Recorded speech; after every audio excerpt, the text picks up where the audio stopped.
पर एक बात आप सबके मैं बताना चाहता हूं कि कल जो मैंने प्रश्न डिस्कस किए थे मौलिक कर्तव्य पर, मैं ये चाहता हूं कि उसका आंसर आप लोग घर पे लिखेंगे। बेशक मैंने सभी प्रश्नों की फ्रेमिंग कर दी है, पर आपको लिखना होगा, क्योंकि बिना लिखे कुछ नहीं होने वाला है। आपको लिखना ही होगा। चलो बात करते हैं। आज एक नया टॉपिक है संविधान संशोधन।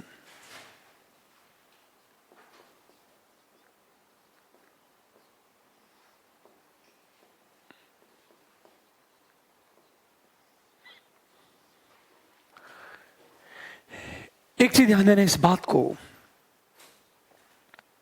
हमेशा ध्यान दो, इस बात को जब संविधान संशोधन की बात करती हैं तो संविधान संशोधन से पहले कुछ शब्दों को देख लो आप। जैसे जब भी हम संशोधन की बात करते हैं तो एक साधारण बहुमत से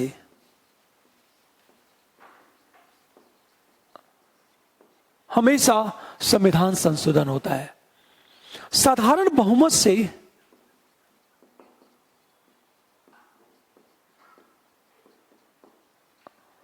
संविधान संशोधन का अर्थ क्या है? हमेशा कि कुल सदस्यों के बहुमत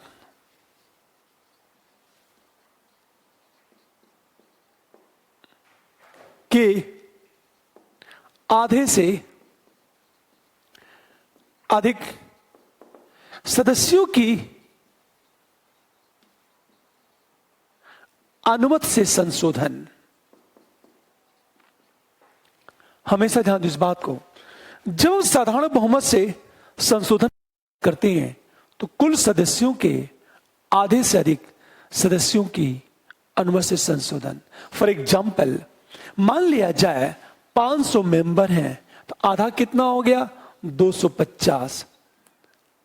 250 और 250 प्लस 1 ये कितना हो गया? 251।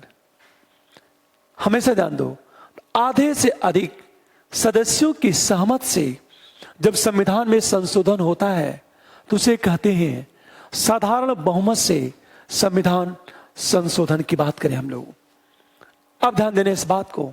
फिर एक प्रश्न, हम विशेष बहुमत से संविधान संशोधन की बात की जाए,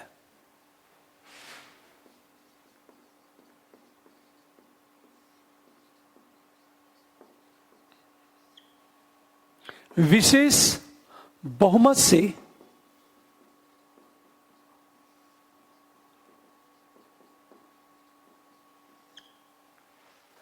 तो ध्यान दो इस बात को, विशेष बहुमत का अर्थ क्या है? कि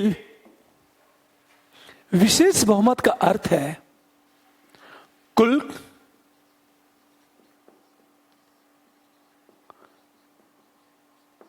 सदस्यों के बहुमत तथा उपस्थित एवं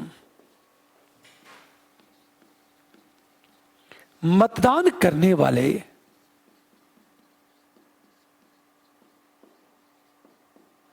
सदस्यों के 2/3 बहुमत। पूरी बात ध्यान देना, विशेष बहुमत से संविधान संशोधन की बात की जाए तो विशेष बहुमत से संविधान संशोधन का अर्थ है कुल सदस्यों के बहुमत, और कुल सदस्यों के बहुमत का अर्थ है आधे से अधिक सदस्य हों, तथा उपस्थित एवं मतदान करने वाले सदस्यों के 2/3 बहुमत। इसका मतलब यह है कि किसी भी कीमत पर आधे से कम नहीं होने चाहिए। बहुमत तो होना जरूरी है, यह तो शर्त है ही, यह तो शर्त जरूरी है। प्लस उपस्थित एवं मतदान करने वाले सदस्यों को 2/3 बहुमत। पता ही चला उपस्थित टोटल 300 है, इनका 2/3 कितना हो गया? 200। और टोटल मेंबर 500 है तो 500 को बहुमत कितना हो गया? 251। तो किसी भी कीमत पर 251 से कम नहीं होने चाहिए।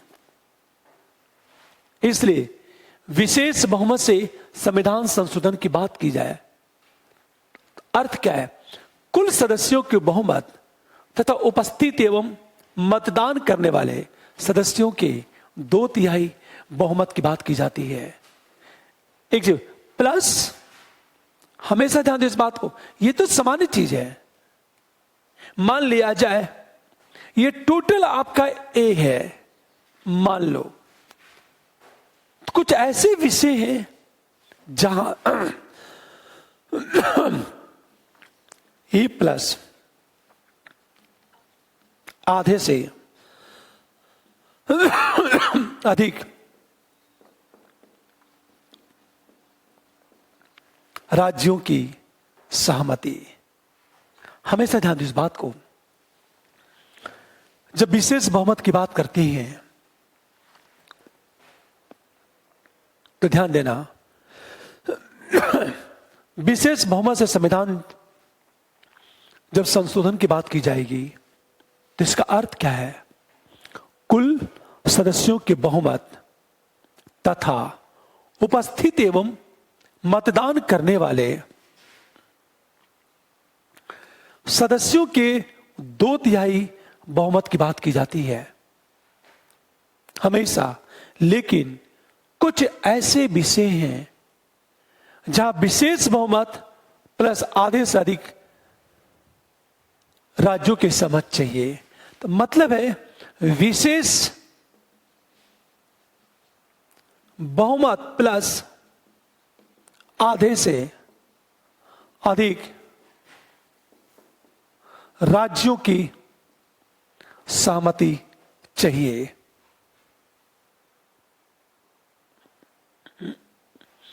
एक बात हमेशा याद रखना, तो विशेष बहुमत से हम संविधान संशोधन की बात करें। अब एक चीज ध्यान रखो इस बात को, सबसे बड़ी चीज तो ये है, तो दो तरह की बात, एक समान बहुमत और दूसरा है विशेष बहुमत। फिर एक प्रश्न उठा,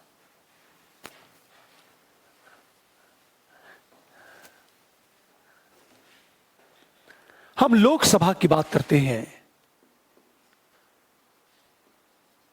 हमेशा ध्यान दो इस बात को, लोकसभा को निम्न सदन कहा जाता है। क्योंकि हमेशा ध्यान दो, निम्न सदन कहा जाता है क्योंकि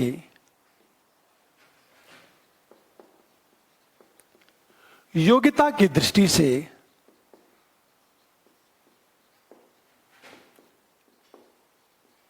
निम्न होते हैं,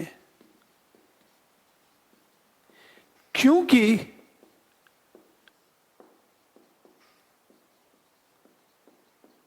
लोकप्रियता के आधार पर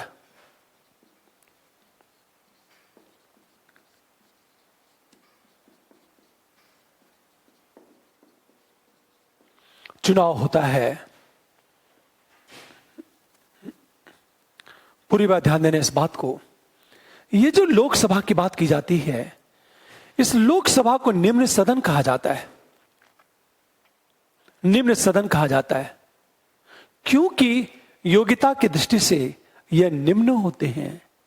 हमेशा ध्यान दो, योग्यता की दृष्टि से लोकसभा के सदस्य निम्न होते हैं क्योंकि इनका चुनाव लोकप्रियता के आधार पर होता है। लेकिन इस लोकसभा को प्रथम सदन कहा जाता है क्योंकि महत्वपूर्ण विधेयक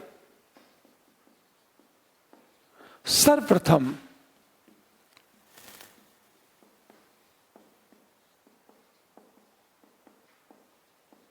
हमेशा ध्यान दो इस बात को, देखो आप, ये जो लोकसभा है इसे निम्न सदन कहा जाता है क्योंकि योग्यता की दृष्टि से निम्न होते हैं, क्योंकि इनका चुनाव लोकप्रियता के आधार पर होता है। इसे प्रथम सदन भी कहा जाता है, क्योंकि महत्वपूर्ण विधेयक सर्वप्रथम लोकसभा में लाए जाते हैं।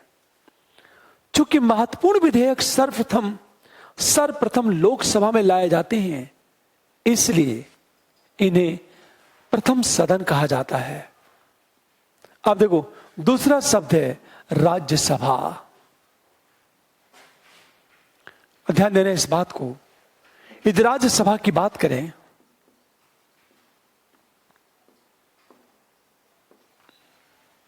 अब देखो, आप हमेशा ये जो राज्यसभा है इसे उच्च सदन कहा जाता है,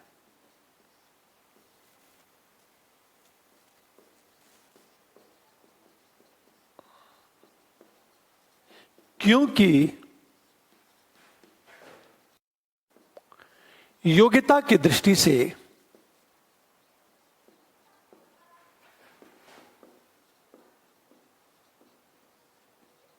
राज्यसभा के सदस्य उच्च होते हैं। हमेशा ध्यान दो, राज्यसभा इसे द्वितीय सदन कहा जाता है, क्योंकि महत्वपूर्ण विधेयक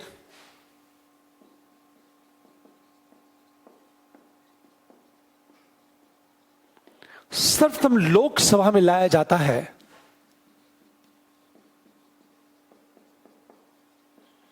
तो राज्यसभा केवल सलाहकारी की भूमिका बस निभा सकती है। हमेशा ध्यान दो इस बात को, ये जो राज्यसभा है, राज्यसभा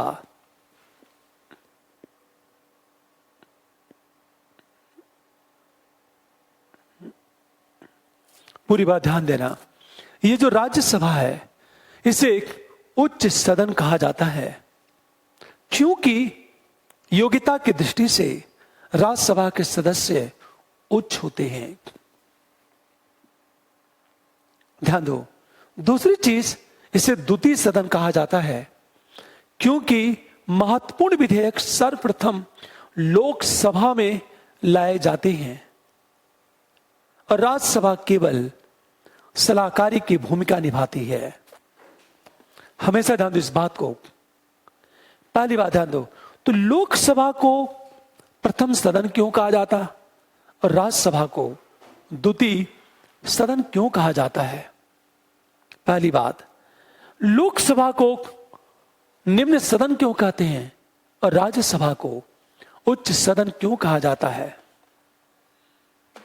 अब एक प्रश्न उठा कि जब हम संविधान संशोधन की बात करते हैं, हमेशा आप सोचो,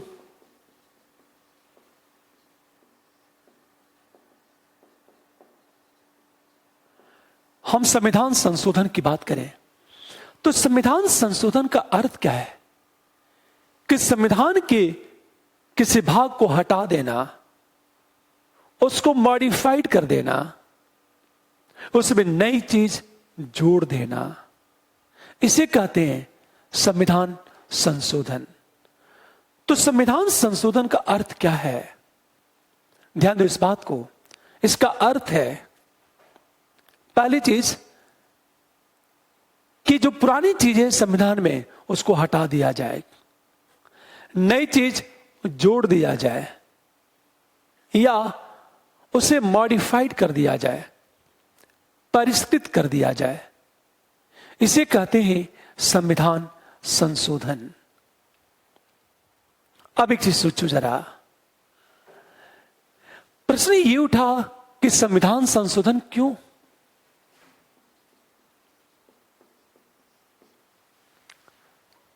संविधान संशोधन की आवश्यकता क्यों पड़ती है? ध्यान देना, क्योंकि एक बड़ा सा रीजन ये है, संविधान एवं शासन व्यवस्था को गतिशील बनाने के लिए। दूसरी चीज, क्रांति की संभावना समाप्त करने के लिए। हम तीसरी बात करें, हमेशा संवैधानिक संस्थाओं के बीच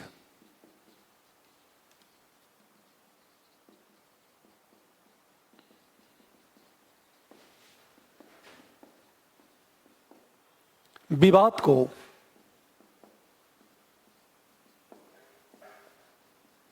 समाप्त करने के लिए। और अगली चीज, जन अपेक्षाओं के अनुरूप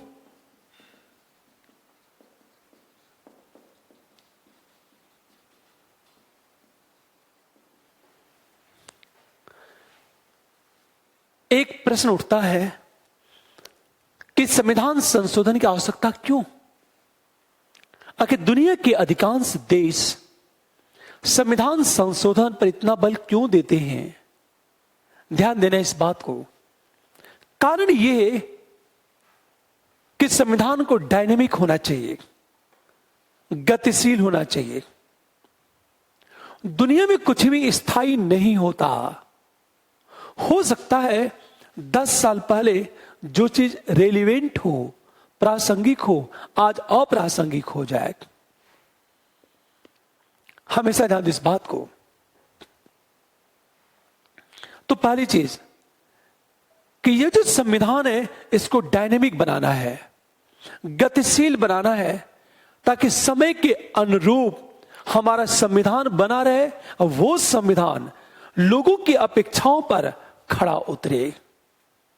अब एक चीज सोचो जरा, यदि समय के अनुरूप संविधान में संशोधन नहीं हुआ तो संविधान जड़ हो जाएगा, और संविधान यदि जड़ हो जाएगा तो लोगों की अपेक्षाओं को पूरा नहीं कर पाएगा।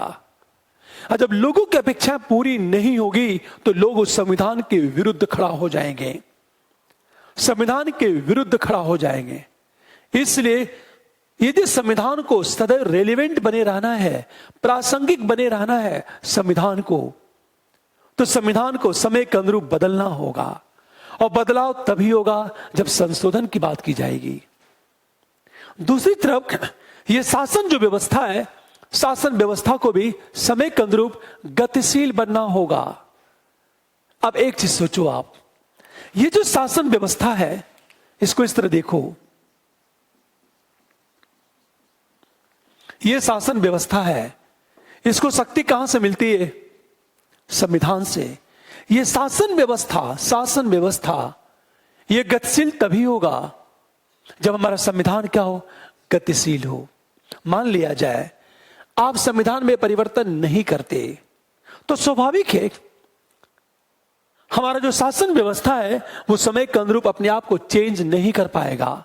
जब नहीं कर पाएगा तो उस शासन व्यवस्था से लोगों की आवश्यकताएं पूरी नहीं होगी। जैसे अभी 2 दिन से चर्चा में नई शिक्षा नीति, ये सोचो जरा, पहले की जो शिक्षा नीति थी उसका क्या दोष है और क्या गुण थे। आज नई शिक्षा नीति की बात की गई और नई शिक्षा नीति में कौशल विकास की बात की गई, क्योंकि समय में बहुत तेजी से परिवर्तन हो रहा है। अब एक चीज सोचो जरा, तो यह कहा जाता है संविधान और शासन व्यवस्था दोनों को गतिशील बनाए रखना जरूरी है। दूसरी तरफ क्रांति की संभावना समाप्त करने के लिए, क्रांति का मतलब क्या होता है? व्यवस्था को पूर्णतः बदल देना। अब एक चीज सोचो, यदि संविधान में संशोधन नहीं हुआ, शासन व्यवस्था में समय के अनुरूप संशोधन नहीं हुआ, तो वह संविधान और वह शासन व्यवस्था विकास में सहायक नहीं रह जाएगा बल्कि बाधक बन जाएगा। अब हम ये चाहते हैं कि जो शासन व्यवस्था है और संविधान है लोगों की अपेक्षाओं को पूरा करे, जब लोगों की अपेक्षाएं उस शासन व्यवस्था में पूरी होगी तो लोग उस व्यवस्था को बदलने की कोशिश नहीं करेंगे। आप ध्यान दें इस बात को। अब इसका मतलब यह है कि क्रांति की संभावना, क्रांति होती कब है? जब व्यवस्था से लोग असंतुष्ट होते हैं। असंतुष्ट क्यों होते हैं? क्योंकि जब व्यवस्था में लोगों की आवश्यकताएं पूरी नहीं होती। क्यों नहीं हो पाती? क्योंकि व्यवस्था में समय के अनुरूप परिवर्तन नहीं हो पाता। यदि संविधान संशोधन होगा तो संविधान में समय के अनुरूप परिवर्तन होगा। परिणामतः शासन व्यवस्था में भी समय के अनुरूप परिवर्तन होगा। परिणामतः लोगों की अपेक्षाएं शासन व्यवस्था में पूरी होगी, जिससे लोग उस शासन व्यवस्था को सपोर्ट करेंगे। क्रांति की संभावना क्या हो जाएगी? समाप्त हो जाएगी। हम तीसरी बात करें, जितनी भी संवैधानिक संस्थाएं उनके बीच विवाद का होना स्वाभाविक है। आप सोचो, किसी शासन व्यवस्था में संवैधानिक संस्थाओं के बीच विवाद हो तो शासन व्यवस्था विफल हो जाता है। अभी छोटा सा एग्जांपल लो मैं, देखो इसमें चल क्या रहा है कि कश्मीर में चुनाव की तिथि की घोषणा करने का अधिकार शासन व्यवस्था को है या चुनाव आयोग को? दोनों के बीच विवाद अक्सर, जब ये विवाद बढ़ेंगे तो संस्थाएं विफल होंगी। संस्थाएं विफल होगी तो पूरी की पूरी व्यवस्था क्या हो जाएगी?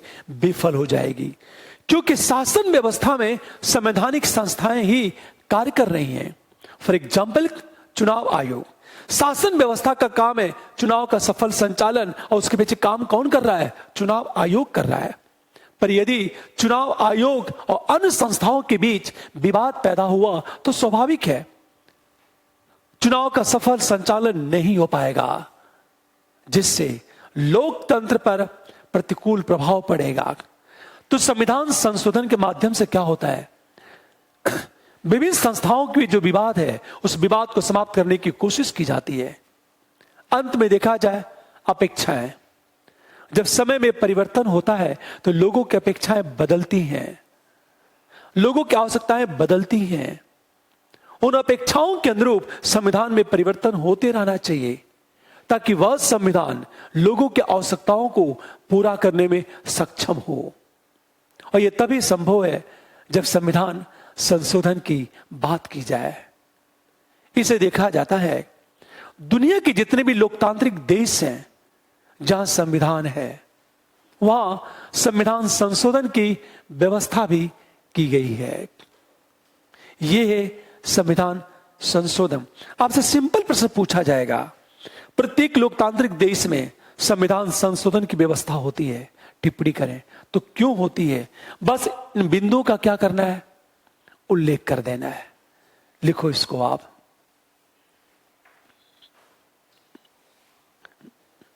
लिखो, संविधान संशोधन का अर्थ है कि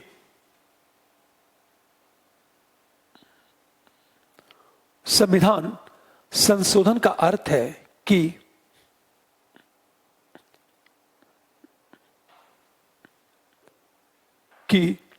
संविधान के किसी भाग को जोड़ देना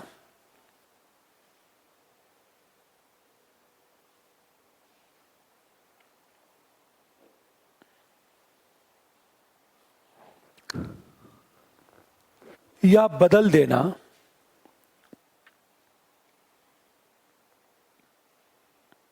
या कुछ भागों को परिष्कृत कर देना।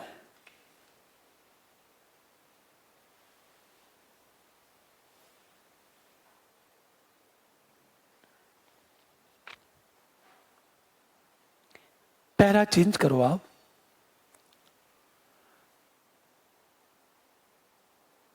प्रत्येक लोकतांत्रिक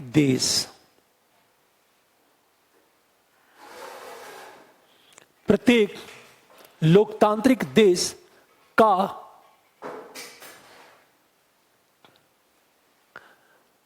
अपना संविधान होता है।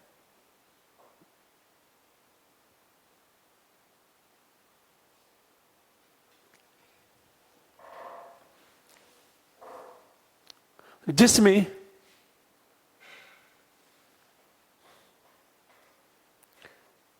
संशोधन की व्यवस्था होती है।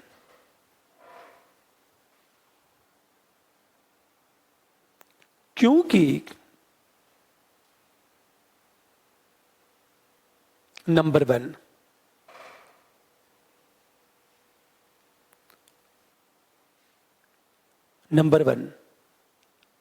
समय के अनुरूप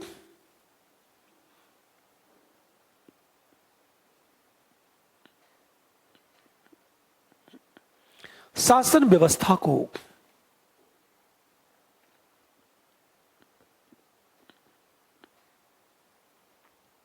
गतिशील,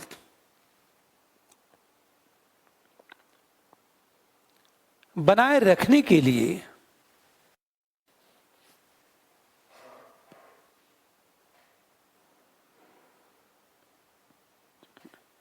संविधान संशोधन की आवश्यकता होती है।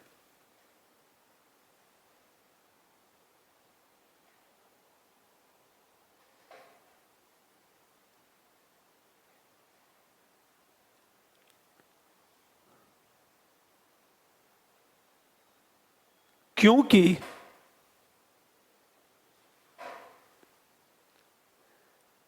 संविधान संशोधन के बिना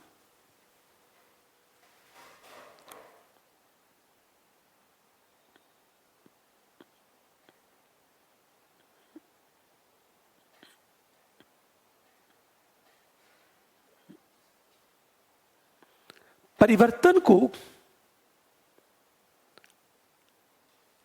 संवैधानिक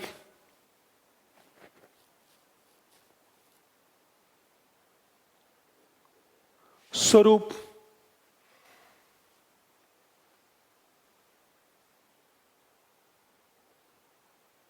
प्रदान नहीं में होगा। स्वरूप प्रदान नहीं होगा।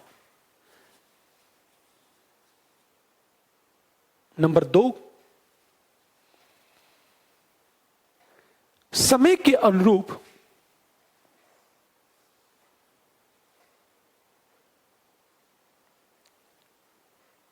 व्यक्ति की अपेक्षाएं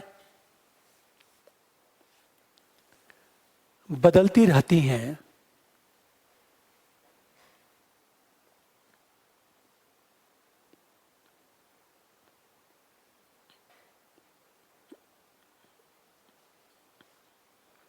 अपेक्षाओं के अनुरूप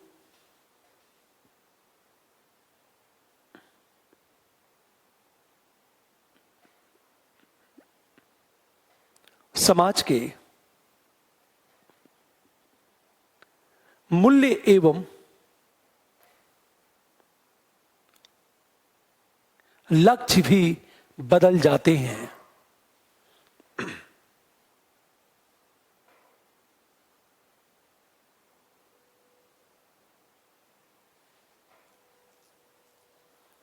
इन मूल्यों के अनुरूप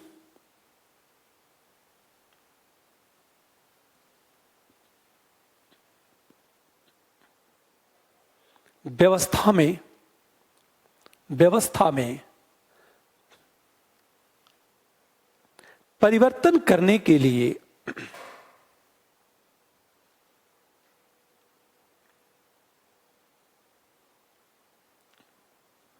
संविधान में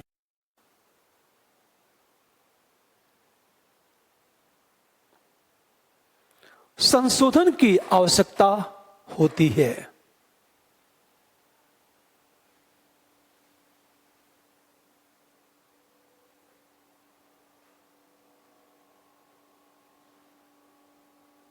नंबर 3, संविधान संशोधन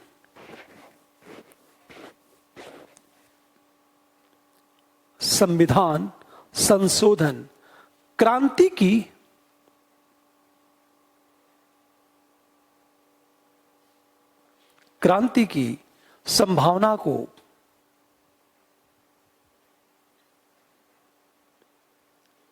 कम कर देता है।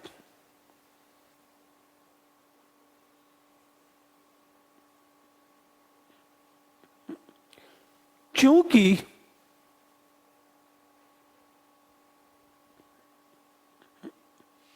समय के अनुरूप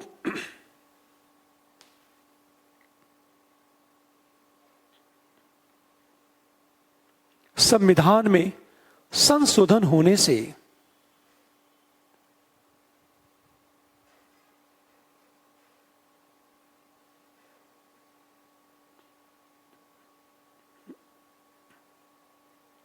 उस संविधान की स्वीकार्यता बढ़ जाती है।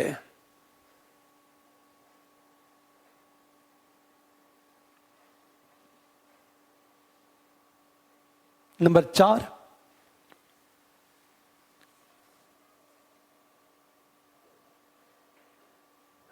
संविधान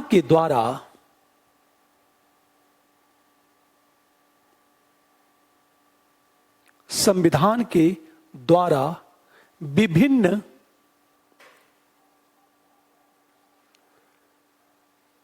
संवैधानिक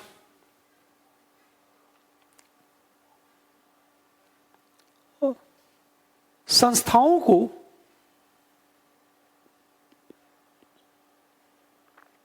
सत्ता प्राप्त होती है।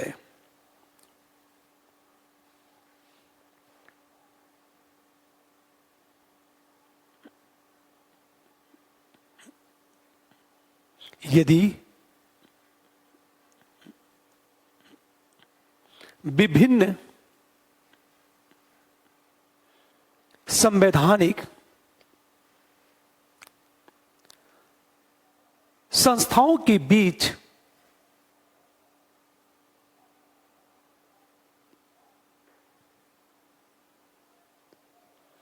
विवाद उत्पन्न होता है तो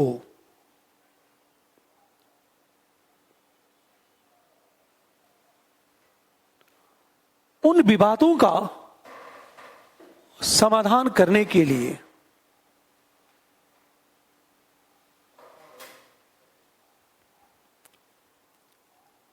संविधान संशोधन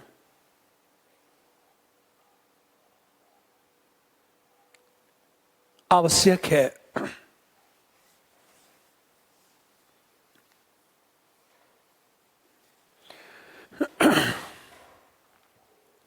अगला पॉइंट, समय के अनुरूप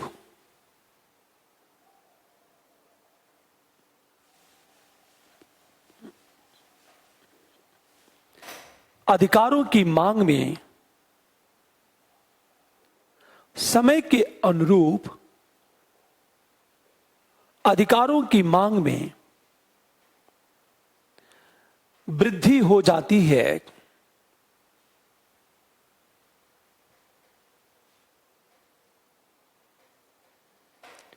जिससे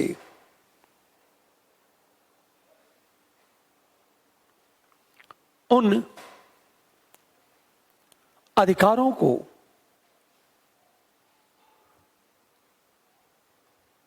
संवैधानिक रूप देने के लिए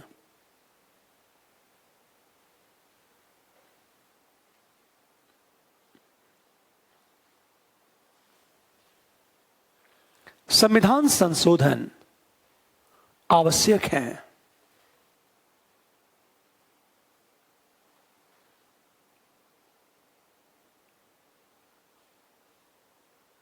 जैसे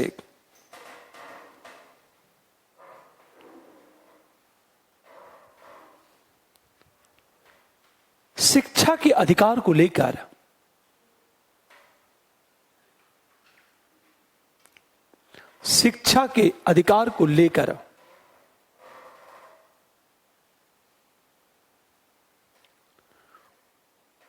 होने वाले आंदोलन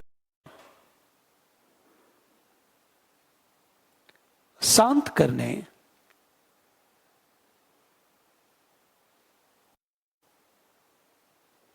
तथा इसे मौलिक अधिकार के रूप में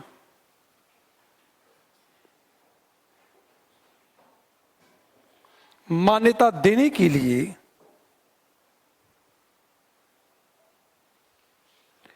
संविधान संशोधन किया गया।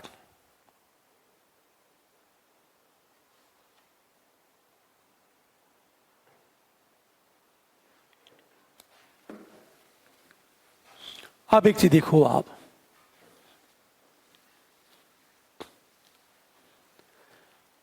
जब संविधान संशोधन की बात की जाती है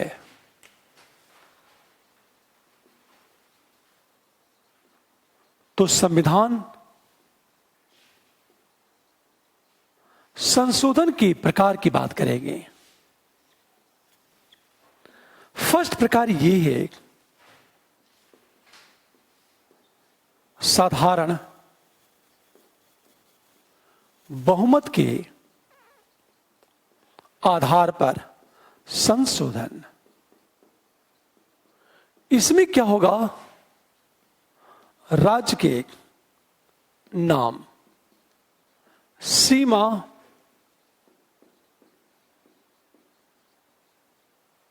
में परिवर्तन। हमेशा ध्यान इस बात को, राज्य के नाम एवं सीमा में परिवर्तन। दूसरी चीज, विशेष बहुमत से संशोधन।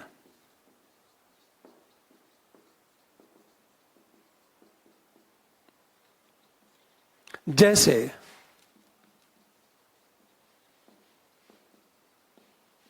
मौलिक अधिकार में संशोधन।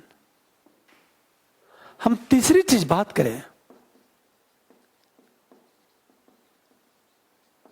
विशेष बहुमत प्लस आधे से अधिक राज्यों की सहमति। जैसे मैंने क्या कहा, केंद्र एवं राज्य के बीच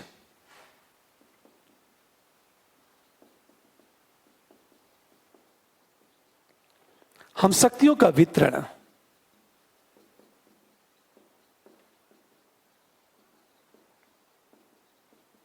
इत्यादि। आप ध्यान देना इस बात को, संविधान संशोधन के प्रकार क्या है। पहली बात, साधारण बहुमत के आधार पर संशोधन। जैसे राज्य के नाम और सीमा में जो परिवर्तन होता है वो साधारण बहुमत के आधार पर संशोधन होता है।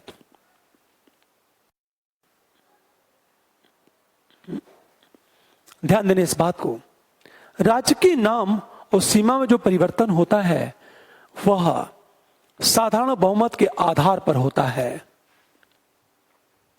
पहली चीज। हम दूसरी बात करें, विशेष बहुमत से संशोधन। और विशेष बहुमत में क्या होगा,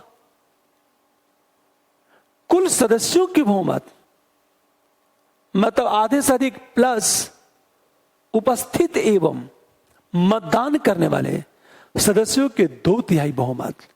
अभी हम लोग बात कर चुके हैं, विशेष बहुमत का मतलब क्या होता है, समस्त सदस्यों के बहुमत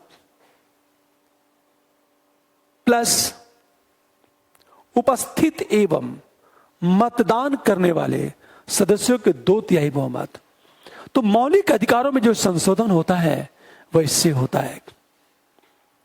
तीसरी चीज, विशेष बहुमत प्लस आधे से अधिक राज्यों की सहमति। तो केंद्र और राज्य के बीच शक्तियों का वितरण, संशोधन प्रक्रिया। अब एक प्रश्न देखो आप, हमेशा ध्यान दो कि भारत में संविधान संशोधन की बात करें, कि भारत में संविधान संशोधन की बात करें, कठोर और लचीले संविधान का समन्वित रूप है यह। कठोर संविधान की परिभाषा क्या है, जिसमें आसानी से संशोधन न हो। लचीले संविधान की परिभाषा क्या है, जिसमें आसानी से संशोधन हो जाए। अब सोचो, ये जो साधारण बहुमत है या लचीला संविधान को इंगित करता है, और ये जो दोनों हैं यह कठोर संविधान की बात करते हैं।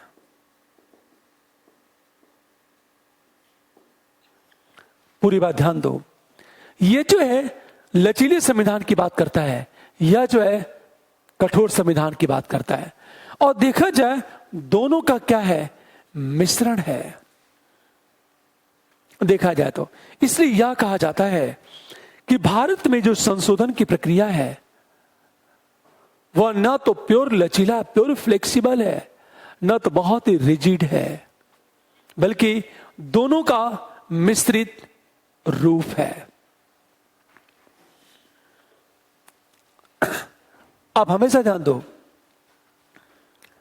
हमेशा एक बड़ी चीज, जहां शासन व्यवस्था का स्वरूप प्रभावित होगा या व्यक्ति के अधिकार प्रभावित होंगे, वहां विशेष बहुमत की बात की गई है। मौलिक अधिकार में संशोधन की बात की गई है, विशेष बहुमत से संशोधन। आखिर क्यों? क्योंकि मौलिक अधिकार, हमेशा ध्यान दो, सत्तारूढ़ दल के हाथ का खिलौना न बने। हमेशा ध्यान दो, कोशिश ये की गई है, ये जो विशेष बहुमत की बात की गई है, ये दोनों बातें, इसका उद्देश्य क्या है? इसका उद्देश्य ये कि बहुमत दल की तानाशाही को रोकना। हमेशा ध्यान दो इस बात को, केंद्र में सत्तारूढ़ दल संविधान या मौलिक अधिकारों में अपने इच्छा के अनुरूप परिवर्तन न कर सके।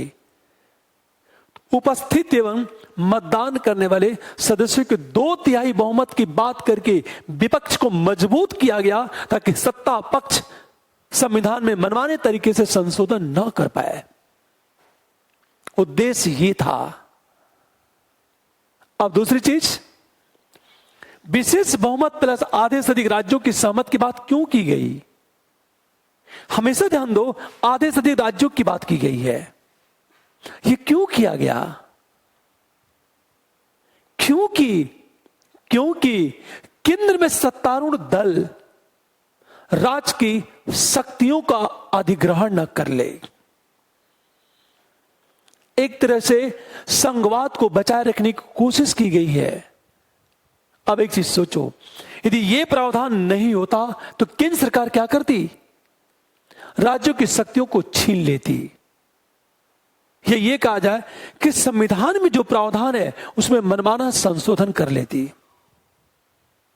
इसलिए आधे से अधिक राज्यों की सहमत की बात की गई है। तो ध्यान दे इस बात को, पूरी बात ध्यान देना। जब संविधान में संशोधन की बात की जाती है तो 3 बातें मैंने कहा, साधारण बहुमत के आधार पर संशोधन, यह लचीला संविधान के एग्जाम्पल है, और ये दोनों कठोर संविधान के भाग हैं। और भारत में तीनों शामिल है। इसे यह कहा जाता है कि भारतीय संविधान लचीले और कठोर संविधान का मिश्रित रूप है। मैं जब पहली बार संविधान की क्लास शुरू किया था तो मैंने केवल चर्चा किया था, पर यह नहीं बताया था कि किस तरह दोनों का मिश्रण है भारतीय संविधान में। अब एक बात याद रखना, फिर मैंने क्या कहा, कुछ ऐसे संवैधानिक प्रावधान है जिसमें संशोधन करने के लिए विशेष बहुमत की बात की गई है। जैसे मैंने कहा मौलिक अधिकार, ये विशेष बहुमत की बात क्यों? ये विशेष बहुमत की बात क्यों की गई है? बहुमत की तानाशाही को रोकने के लिए। ये एक तरह से विपक्ष को अत्यंत मजबूत कर देता है। मजबूत क्यों? ये मजबूत क्यों करता है? जो छोटा सा एग्जांपल लेता हूं, मान लिया जाए कि टोटल 100 मेंबर हैं और सरकार बनाने के लिए 51 मेंबर चाहिए, पर दुर्भाग्य ये कि एक के पास 50 है, दूसरे के पास 49 है, एक निर्दलीय व्यक्ति है। मान लो एक निर्दलीय व्यक्ति है, और ये निर्दलीय व्यक्ति जिसको समर्थन देगा सरकार उसकी बनेगी। अब सोचो, यदि एक व्यक्ति इसे सपोर्ट किया तो सरकार इसकी बन जाएगी, इसकी बिना इसकी सरकार बनेगी नहीं, तो बार्गेनिंग क्षमता इसकी बढ़ जाएगी। और ये क्या कहेगा, मैं समर्थन दूंगा पर शर्त ये है मुझे केंद्रीय मंत्रालय चाहिए। अब इनकी मजबूरी इसकी बातें मानना, और हमेशा ये धमकाता भी रहेगा। क्यों धमकाएगा? हमेशा क्योंकि ये स्थिति में है। ये जो विशेष बहुमत की बात की गई है, कुल सदस्यों के बहुमत तथा उपस्थित और मतदान करने वाले सदस्यों के 2/3 बहुमत की बात की गई है। उपस्थित एवं मतदान करने वाले सदस्यों के 2/3 बहुमत, ये जो शब्द है ये विपक्ष को मजबूत कर देता है। यह बहुमत के तानाशाही को रोकने का प्रयास करता है। दूसरी तरफ आधे से अधिक सदस्यों के, आधे से अधिक राज्यों की सहमत की बात की गई है। यह सहमत की बात क्यों की गई? आधे से अधिक राज्यों की सहमत की बात की गई तो क्यों की गई है? इसका क्या फायदा होगा? उद्देश्य यह था कि केंद्र राज्य को प्रभावित करने वाले प्रावधानों में केंद्र के में सत्तारूढ़ दल मनमाना संशोधन न कर पाए। एक तरह से यह कहा जाता है कि यह जो प्रावधान है यह संघवाद को मजबूती प्रदान करता है, अतः केंद्र का राज्य के मामले में हस्तक्षेप को रोकता है, राज्य के अधिकारों के अतिक्रमण को रोकने की कोशिश करता है यह। इसलिए यह कहा जाता है कि यह जो प्रावधान है व्यक्ति के अधिकारों को बनाए रखता है और यह जो प्रावधान है संघवाद को मजबूत करता है।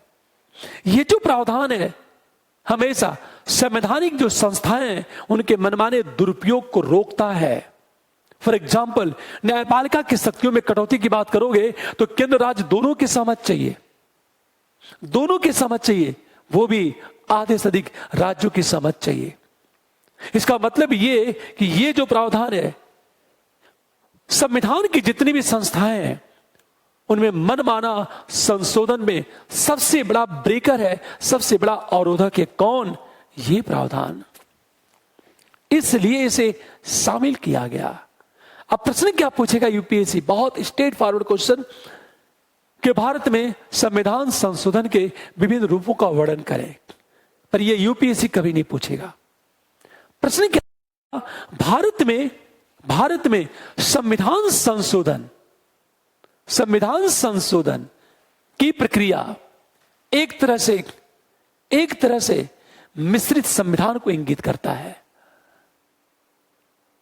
दूसरा प्रश्न यह पूछा जाएगा, भारत में संविधान संशोधन की प्रक्रिया यूनिक है, अद्वितीय क्यों है? यूनिक क्यों है? इस नजरिए से यूनिक है। देखो आप, मतलब ये भी है और ये भी है। एक सोचो जरा आप, कितनी बड़ी चीज है ये। दुनिया के अन्य जितने भी देश हैं वहां संविधान संशोधन करने के लिए कठोर प्रक्रिया की बात की जाती है। भारत एकमात्र ऐसा देश है जो लचीला और कठोर दोनों का खूबसूरत समन्वय है। संविधान संशोधन, समझ में बातें आ गई होंगी? लिखो इसको आप।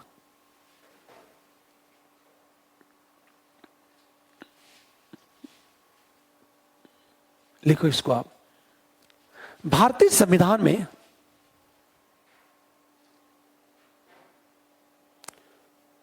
संशोधन के 3 रूप हैं।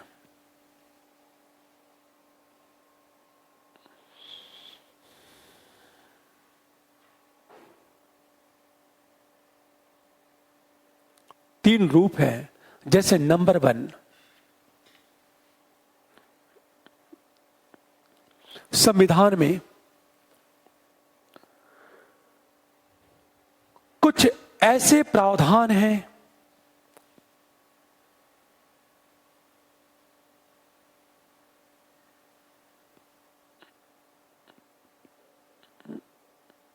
जिसमें संशोधन करने के लिए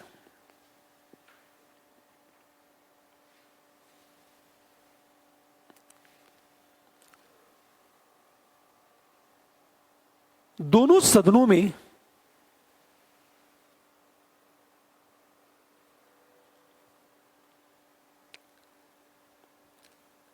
सामान्य बहुमत की आवश्यकता होती है। दोनों सदनों में सामान्य बहुमत की आवश्यकता होती है।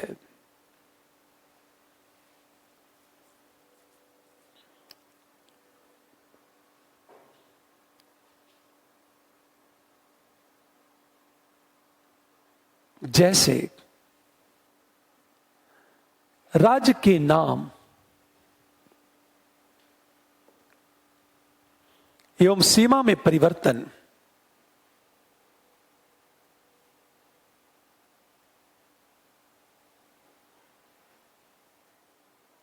परिवर्तन करने के लिए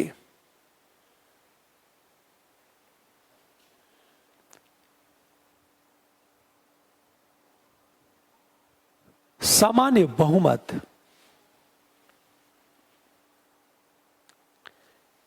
की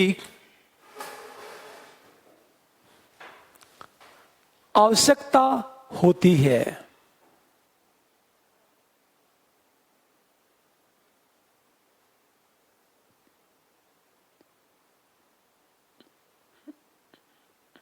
नंबर 2, संविधान के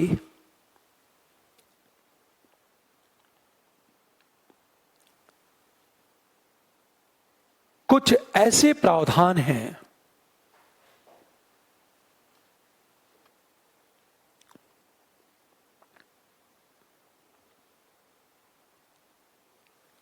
जहां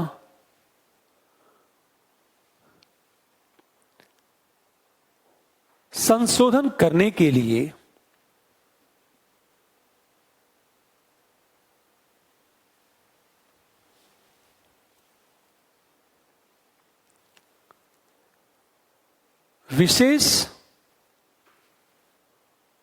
विशेष बहुमत की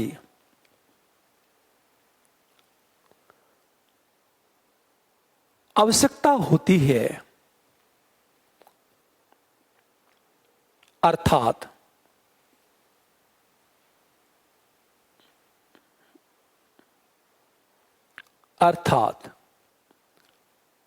समस्त सदस्यों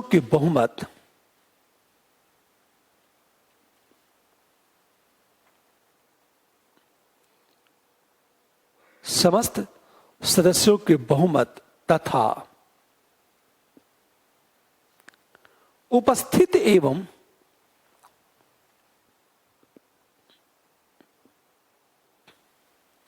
मतदान करने वाले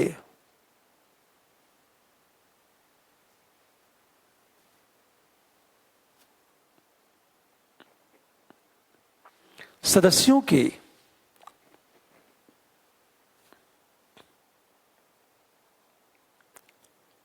2/3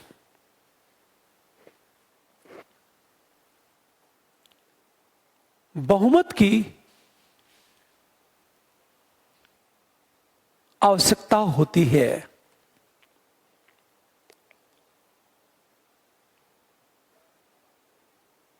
जैसे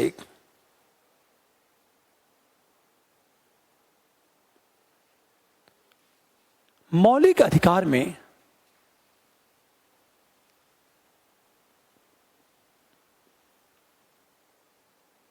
संशोधन करने के लिए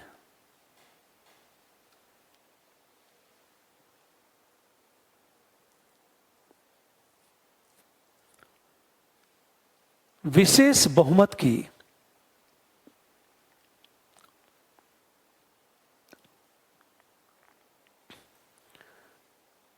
आवश्यकता होती है ताकि मौलिक अधिकार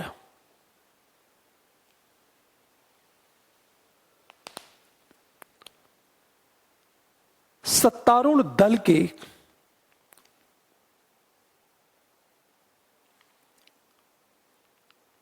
हाथ का खिलौना न बन सके।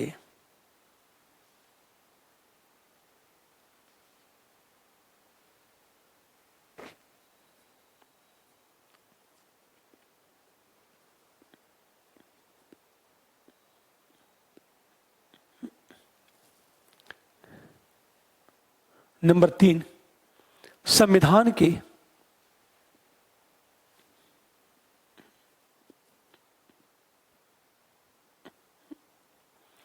कुछ ऐसे प्रावधान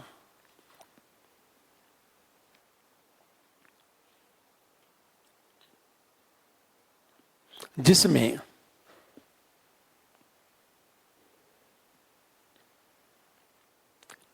संशोधन करने के लिए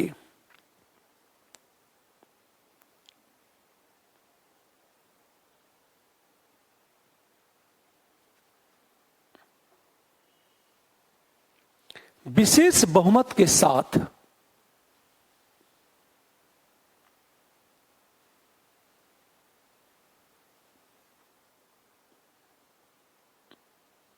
आधे से अधिक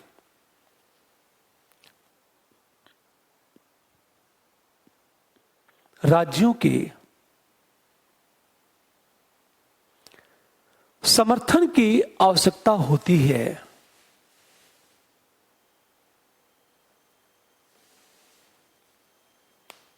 जैसे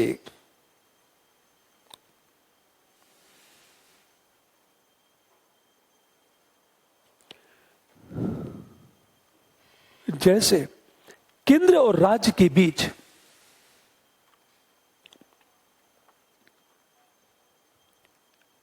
शक्तियों का वितरण,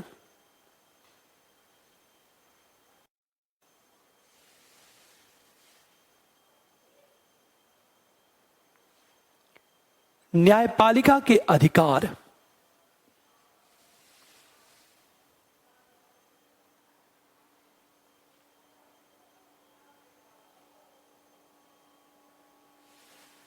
तथा अनुच्छेद 368 में 368 में संशोधन करने के लिए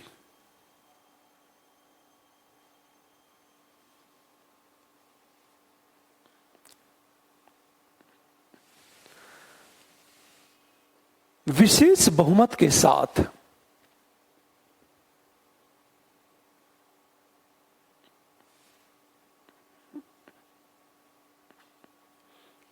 आधे से अधिक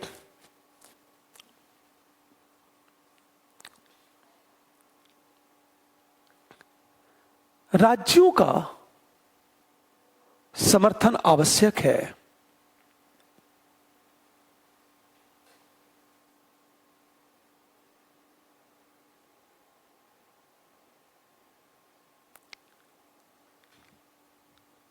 पैरा चेंज करो आप। वस्तुतः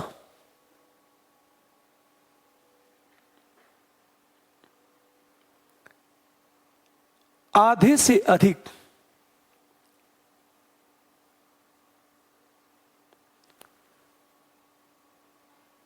राज्यों के समर्थन को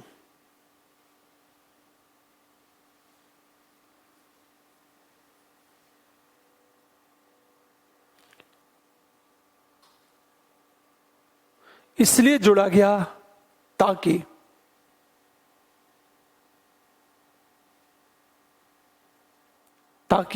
नंबर 1,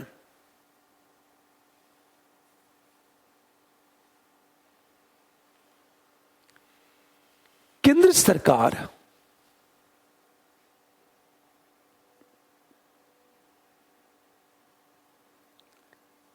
संविधान में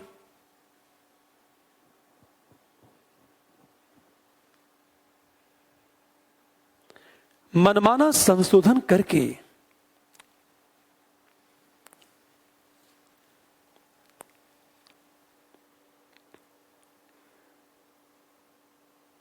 अपनी शक्तियों का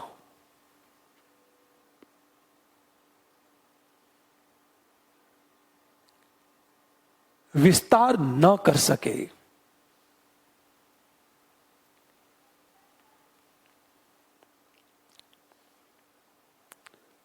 नंबर 2, यदि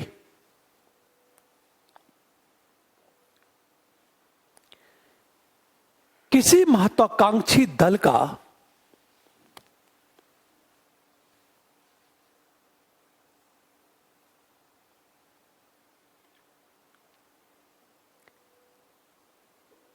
केंद्र में आगमन होगा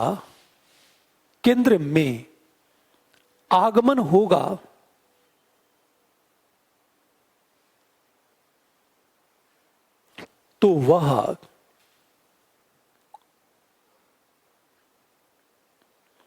निरंकुश बनने के लिए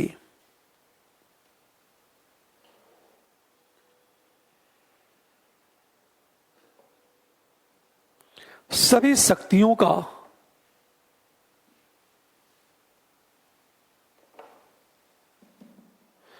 केंद्रीकरण कर लेगा।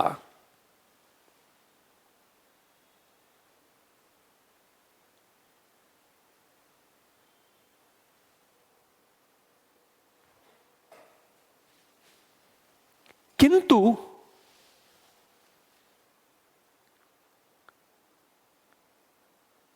राज्य के समर्थन संबंधी प्रावधान से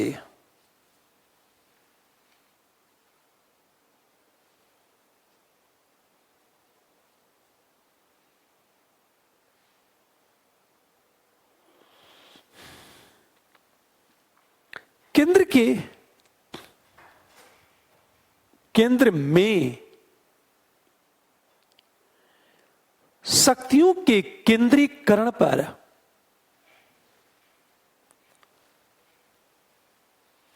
रोक लगेगी।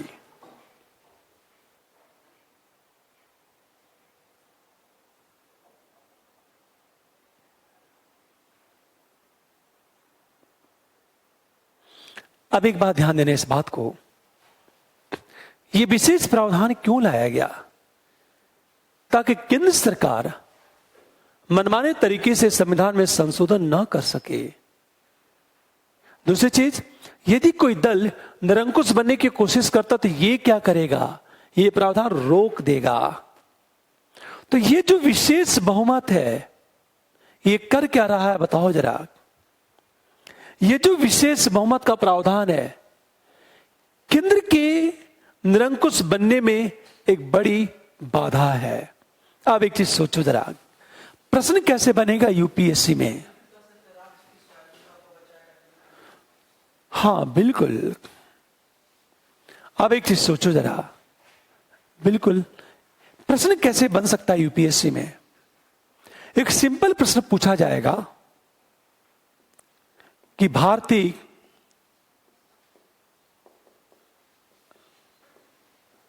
संविधान में संशोधन की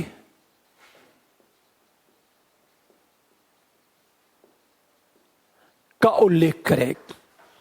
यह स्ट्रेट फॉरवर्ड क्वेश्चन होगा, भारतीय संविधान में संशोधन की प्रक्रिया का उल्लेख करें। तो आप सीधे संशोधन के विविध रूप बता दो।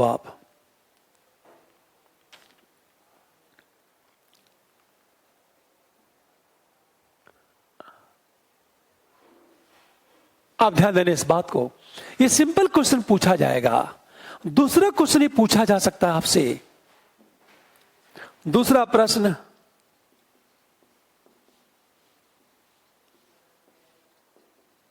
आप किस आधार पर कह सकते हैं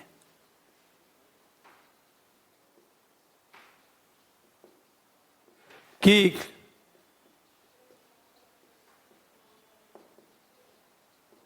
भारतीय संविधान लचीले एवं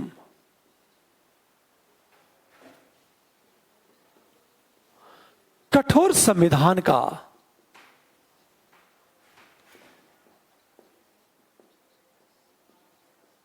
मिश्रण है?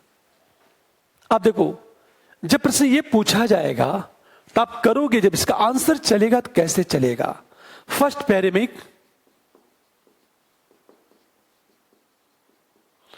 कठोर संविधान एवं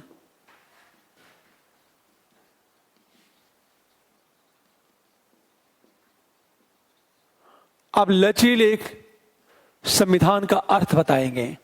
फर्स्ट पैरा, पूरी बात ध्यान देना।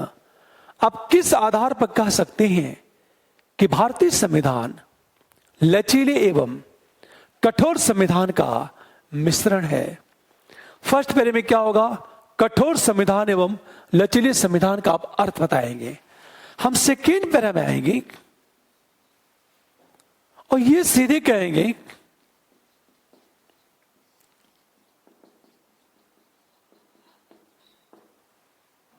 भारतीय संविधान को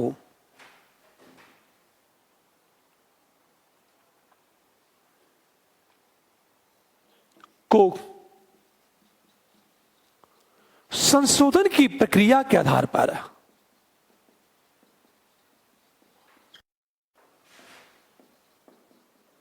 लचीले एवं कठोर संविधान का मिश्रण कहा जाता है, क्योंकि आप क्योंकि की बात करें तो आपको करना क्या है? सामान्य बहुमत से संशोधन।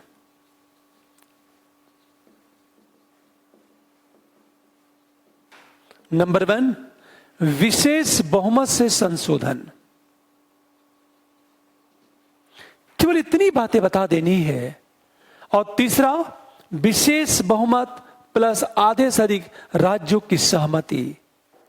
अब एक चीज ध्यान दो इस बात को, आप किस आधार पर कह सकते हैं कि भारतीय संविधान लचीले एवं कठोर संविधान का मिश्रण है? तो फर्स्ट पैरे में कठोर संविधान एवं लचीले संविधान का अर्थ। नंबर 2, भारतीय संविधान को संशोधन की प्रक्रिया के आधार पर लचीले एवं कठोर संविधान का मिश्रण कहा जाता है, क्योंकि फर्स्ट, कुछ ऐसे प्रावधान हैं जिसमें सामान्य बहुमत से संशोधन होता है, ये लचीले संविधान का उदाहरण है। नंबर 2, अनेक ऐसे प्रावधान हैं जब विशेष बहुमत की जरूरत होती है। और नंबर 3, विशेष बहुमत के साथ आधे से अधिक राज्यों की सहमत की जरूरत होती है। हम थर्ड पैरे की बात करेंगे और थर्ड पैरे में हम निष्कर्ष की बात कर देंगे। अब देखो, आप अगला क्वेश्चन कैसे पूछा जा सकता है?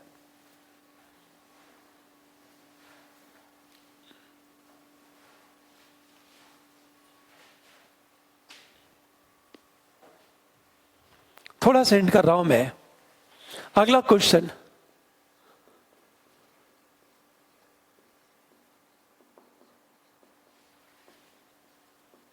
भारतीय संविधान में, हमेशा ध्यान दो, भारतीय संविधान में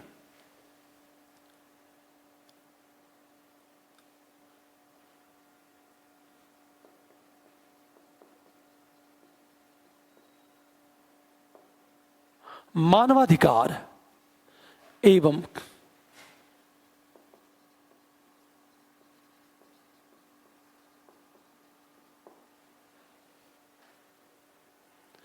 संघीय व्यवस्था को बचाए रखने की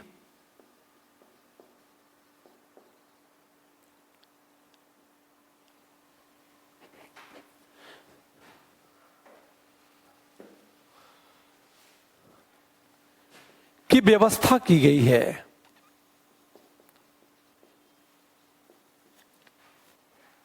स्पष्ट करें।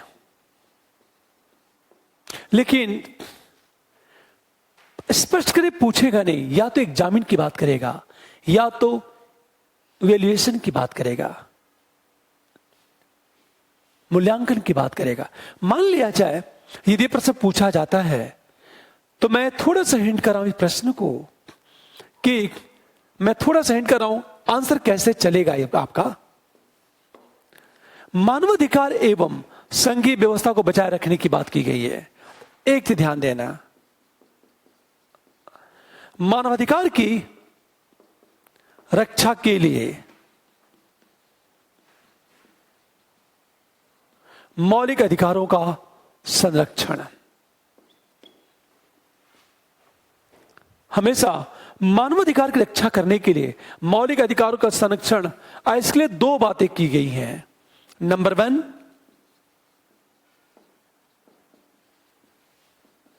मौलिक अधिकार में संशोधन के लिए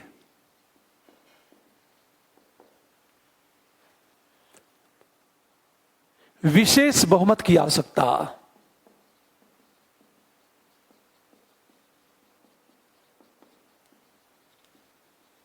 और नंबर 2, अनुच्छेद 13 के खंड 2 में क्या कहता है? कोई विधि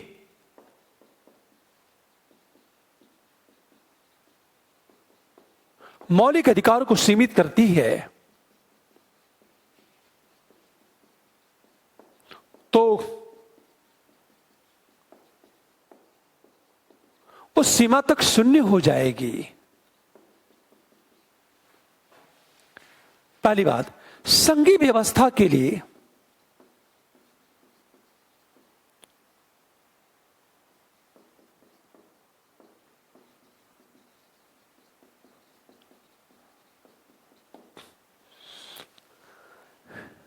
हमेशा ध्यान देना इस बात को। मैं बस पॉइंट बता रहा हूं आपको कि किन बिंदुओं पर फोकस करना है आपको।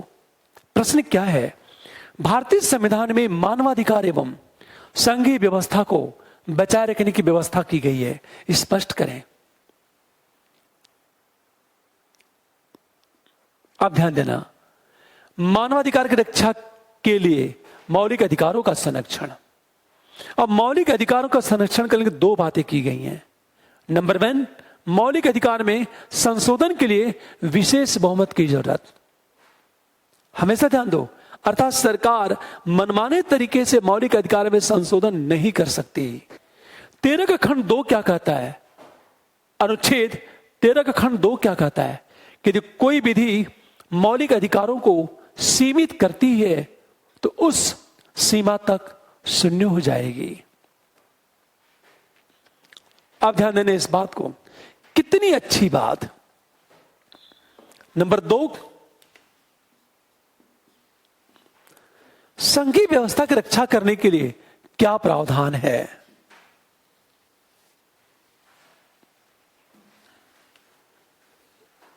देखो, लिखना सब वही है घूम फिर कर।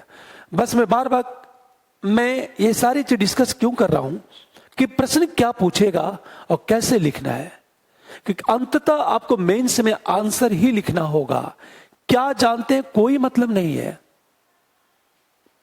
हमेशा ध्यान दो इस बात को, संघीय व्यवस्था रक्षा के लिए प्रावधान क्या है? हमेशा ध्यान दो इस बात को, केंद्र एवं राज्य के बीच शक्ति वितरण के संबंध में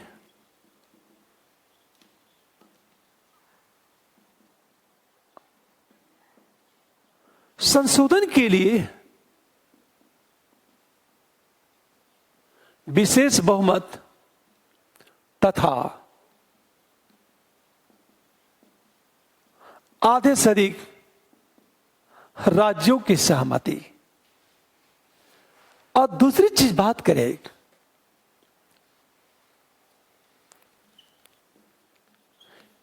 केंद्र एवं राज्यों के बीच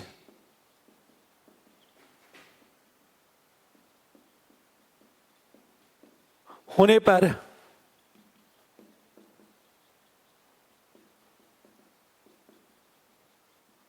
न्यायपालिका को शक्ति प्रदान की गई है।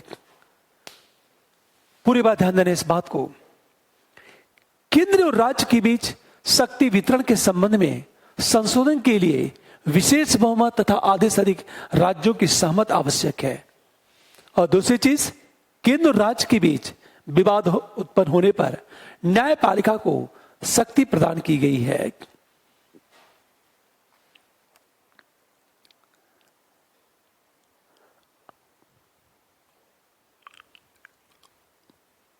अब एक प्रश्न, इसी प्रश्न को कैसे यूपीएससी ट्विस्ट करेगा? प्रश्न ये बनाएगा कि संविधान संशोधन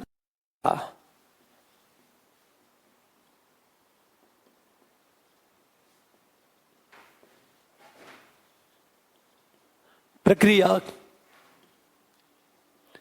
सरकार की निरंकुशता में बाधक है। क्या आप इससे सहमत हैं? प्रश्न को थोड़ा सा ट्विस्ट कर दिया यूपीएससी कि जो संशोधन की प्रक्रिया है वो सरकार को निरंकुश बनने से रोकता है। अब एक चीज सोचो कि संशोधन की प्रक्रिया कैसे निरंकुश बनने से रोकता है। क्या आप इससे सहमत हैं? अब मैं थोड़ा सा बस में हिंट कर रहा हूं, आंसर जब कैसे चलेगा। फर्स्ट पैरे में यह बताएंगे कि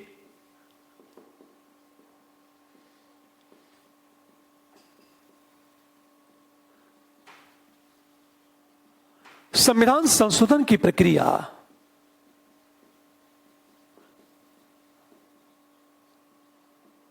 सरकार की निरंकुशता में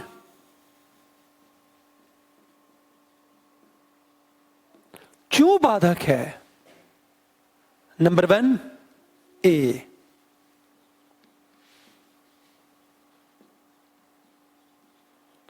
मौलिक अधिकार में संशोधन के लिए विशेष बहुमत।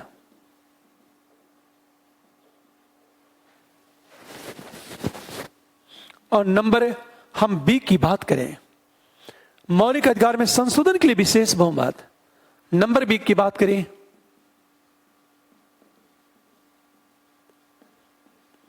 प्लस आधे से अधिक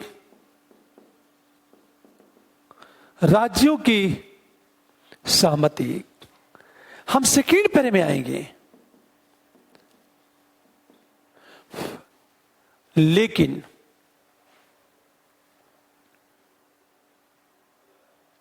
हमेशा ध्यान दो,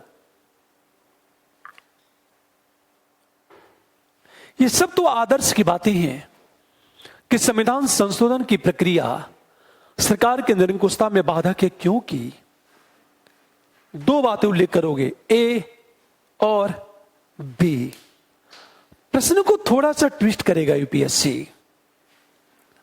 अब ध्यान देने इस बात को, सेकेंड पैरा हम कैसे बातें करेंगे। अब सेकेंड पैरा में लेकिन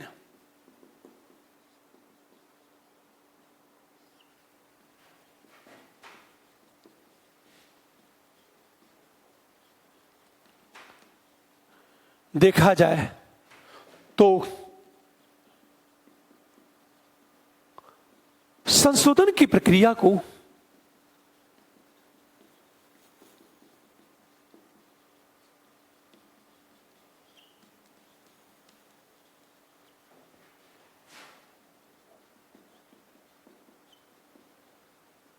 नहीं माना जा सकता है यदि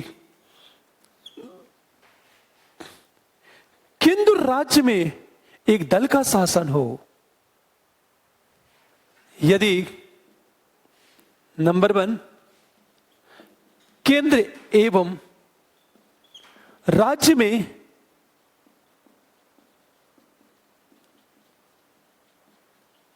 एक दल का शासन हो,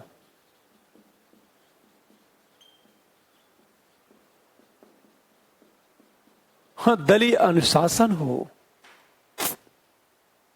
हमेशा ध्यान दे इस बात को, केंद्र और राज्य में एक दल का शासन हो और दलीय अनुशासन हो तो निरंकुश बनने में देर नहीं लगेगी। हमेशा ध्यान दे इस बात को। और दूसरी चीज बात करें हम लोग, यदि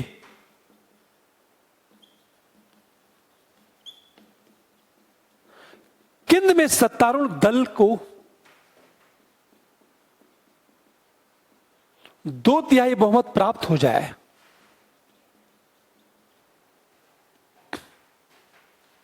अच्छा यह तो शर्त है केंद्र राज्य दोनों में एक ही बीजेपी का शासन या कांग्रेस का शासन हो, तो स्वाभाविक है दलीय अनुशासन के नाम पर राज्य वैसा ही करेंगे जैसा केंद्र चाहता है।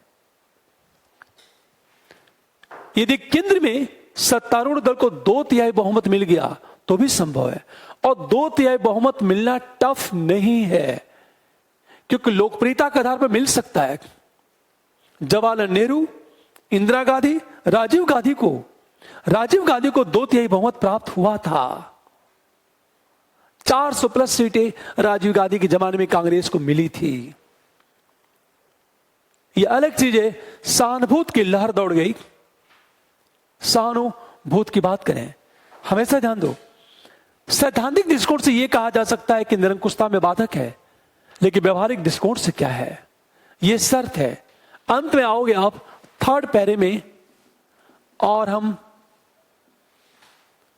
अच्छा, कांग्रेस की जब इंदिरा गांधी का शासन था, इंदिरा गांधी ने ऐसा ही किया। अंत में हम निष्कर्ष की बात करेंगे। अब एक चीज सोचो आप, अगला क्वेश्चन देखो आप, संविधान संशोधन की प्रक्रिया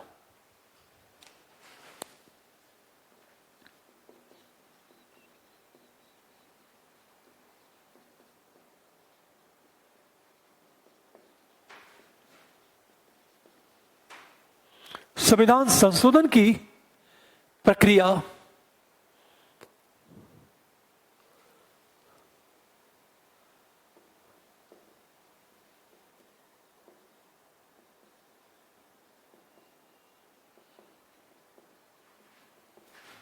लोकतंत्र को मजबूत करने के साथ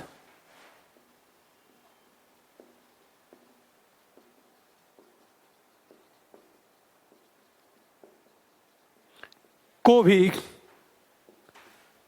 मजबूत करता है। स्पष्ट करें तो भारत में जो संशोधन की प्रक्रिया है, भारतीय संविधान में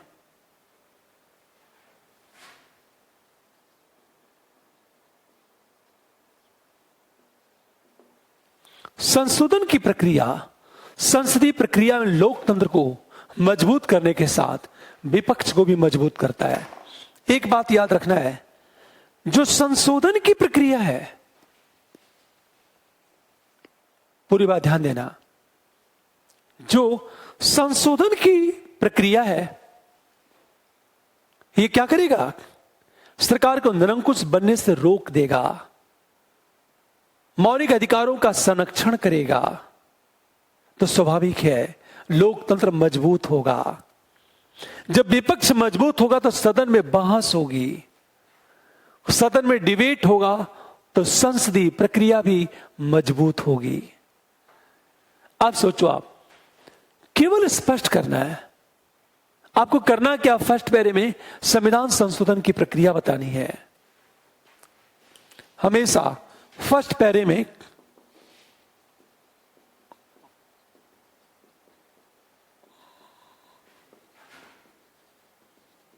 की प्रक्रिया हम सेकेंड पैरे में आएंगे और ये बताएंगे।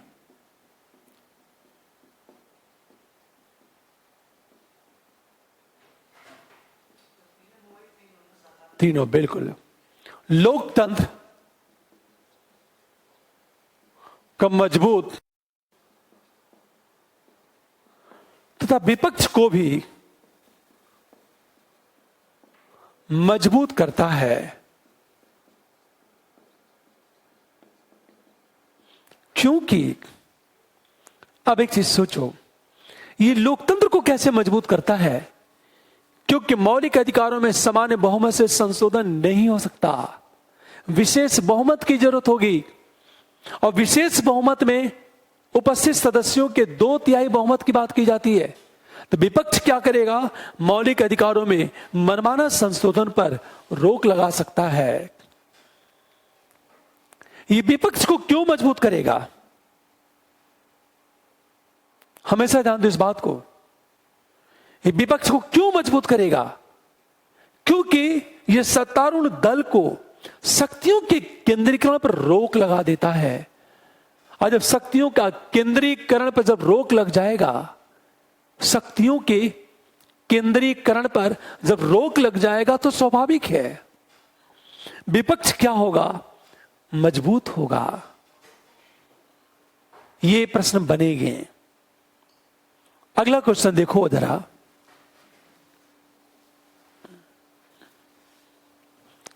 अगला क्वेश्चन, भारत में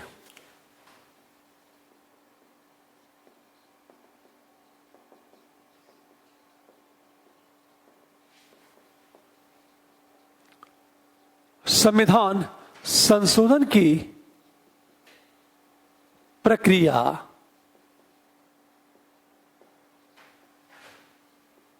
अद्वितीय है। यूनिक क्यों है? एक से ध्यान दो, मैं थोड़ा सा बता रहा हूं प्रक्रिया यूनिक क्यों है। पहला तो रीजन क्या है कि लचीले एवं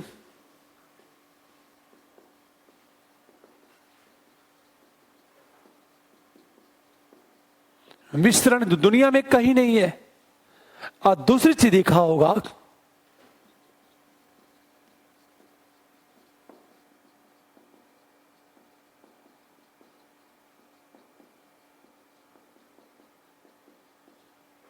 रोक लगाता है।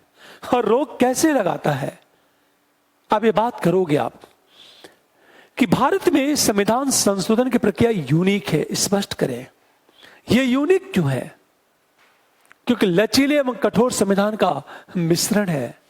और नंबर 2, सरकार के निरंकुशता पर रोक लगाता है। ये शायद हम लोग पढ़ चुके हैं।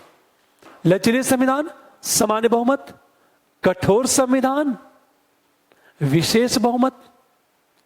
और नंबर 2, सरकार के निरंकुशता पर कैसे यह रोक लगा रहा है हमेशा, क्योंकि विशेष बहुमत में उपस्थित और मतदान करने वाले सदस्यों के 2/3 बहुमत,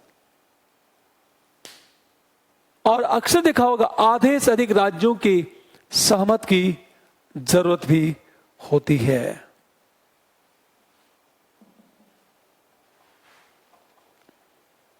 ये देखो आंसर चलेगा आपका। अब एक प्रश्न, इस प्रश्न को आप लिख ले जाएंगे।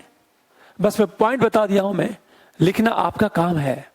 अब हम बात करें संविधान संशोधन की विशेषता क्या है।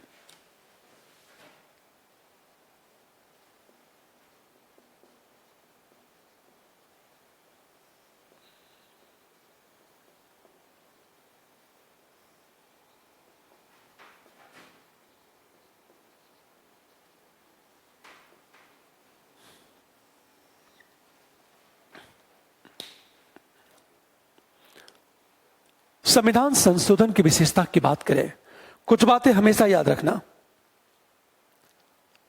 किसी भी सदन में लाया जा सकता है। राष्ट्रपति को वीटो का अधिकार नहीं है। और संशोधन के संबंध में पहल करने का अधिकार केवल केंद्र सरकार को है। पूरी बात ध्यान देना। विशेषता में पहली बात, किसी भी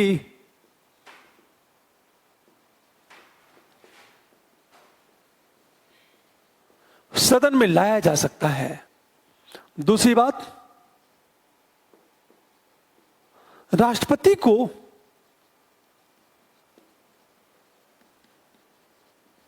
संविधान संशोधन अधिनियम पर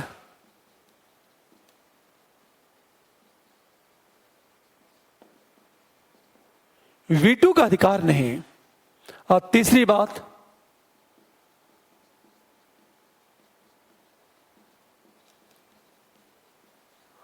पहल करने का अधिकार।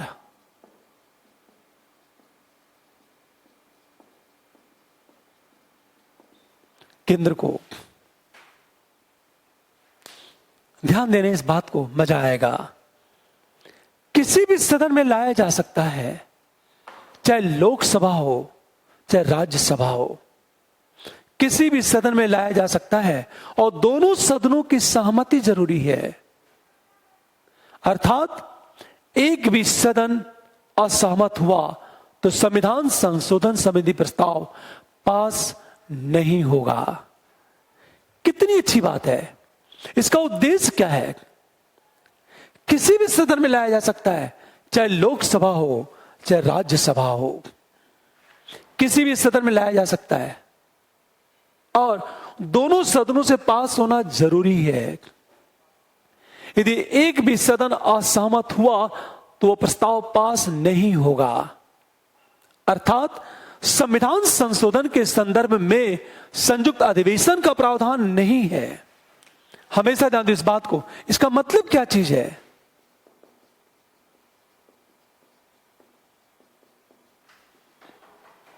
संशोधन के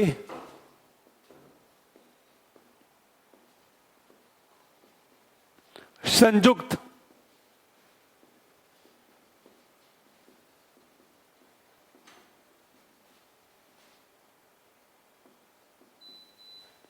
ध्यान देने इस बात को, पूरी बात ध्यान दो, यह किसी भी सदन में लाया जा सकता है, चाहे लोकसभा हो चाहे राज्यसभा हो, और दोनों की समझ जरूरी है। तो लोकसभा और राज्यसभा दोनों को समान महत्व दिया गया है। आखिर क्यों दिया गया? राज्यसभा को लोकसभा के बराबर अधिकार क्यों दिया गया? क्योंकि राज्यसभा राज्य को रिप्रेजेंट करता है, और देने का उद्देश्य यह था कि केंद्र सरकार राज्यों की शक्तियों का अतिक्रमण न कर ले। तो हमेशा ध्यान दो, तो राज्यसभा को बराबरी का अधिकार दिया गया। यदि विवाद उत्पन्न होता है तो संविधान संशोधन संबंधी प्रस्ताव वही समाप्त हो जाएगा, अर्थात संयुक्त अधिवेशन का कोई प्रावधान नहीं है। जबकि पहले क्या था, लोकसभा और राज्यसभा में जब भी विवाद होगा तो संयुक्त अधिवेशन होगा, जबकि इसमें ऐसा नहीं है।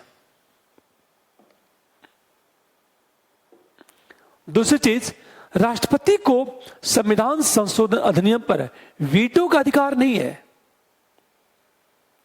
जब संविधान संशोधन संबंधी प्रस्ताव पास होकर जाता है राष्ट्रपति के पास, तो राष्ट्रपति अनुमति देने के लिए बाध्य है, अनुमति देने के लिए बाध्य है।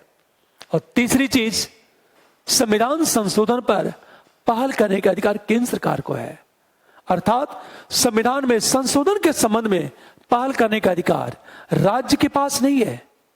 राज्य विधानसभा केवल अनुच्छेद 169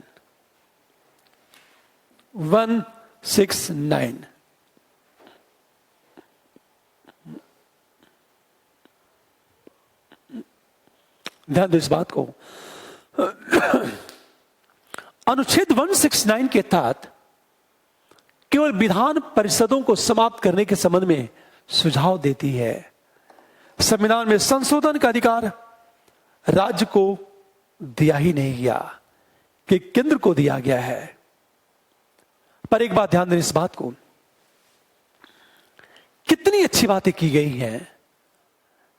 राज्यसभा को लोकसभा के बराबर महत्व दिया गया, और राज्यसभा राज्यों को रिप्रेजेंट करता है, राज्य की इच्छाओं का प्रतिनिधित्व करता है, और दोनों को बराबर अधिकार देने का उद्देश्य यही था कि केंद्र सरकार मनमानी ना कर पाए।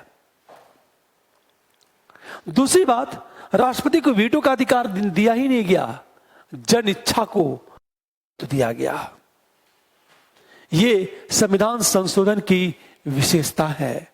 लिखो इसको आप, विशेषता नंबर 1, विधान परिषदों को समाप्त करने के संबंध में सुझाव दे सकते हैं। लिखो आप नंबर 1, लिखो, संविधान संशोधन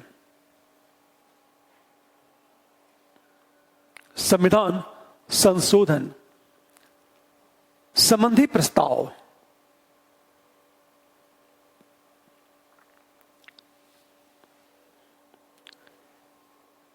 किसी भी सदन में लाया जा सकता है।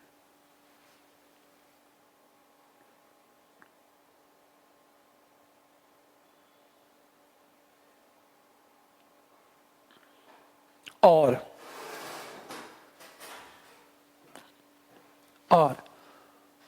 दोनों सदनों द्वारा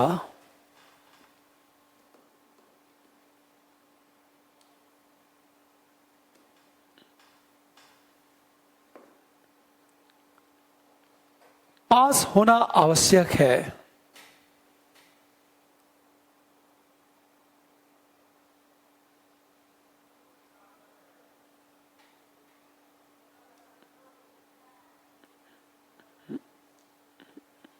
यदि कोई भी सदन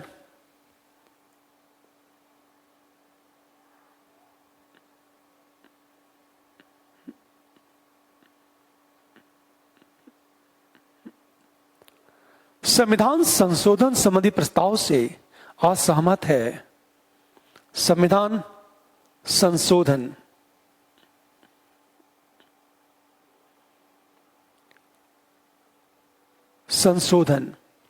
संबंधी प्रस्ताव से असहमत है।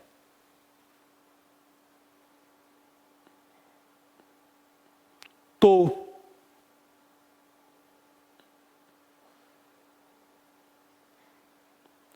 वह प्रस्ताव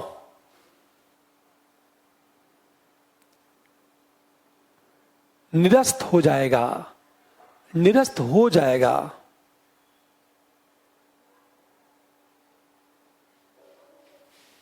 अर्थात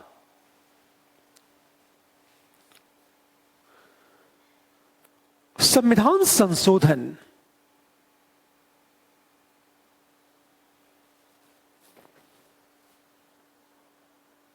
विधेयक पर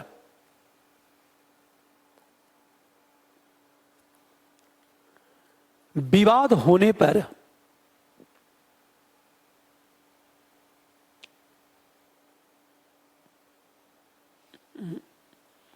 संयुक्त अधिवेशन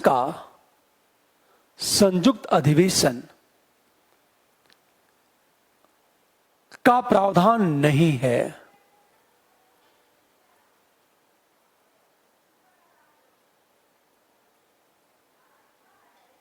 नंबर 2,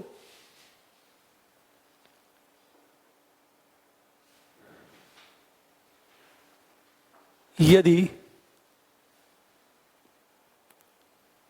संविधान संशोधन संबंधी प्रस्ताव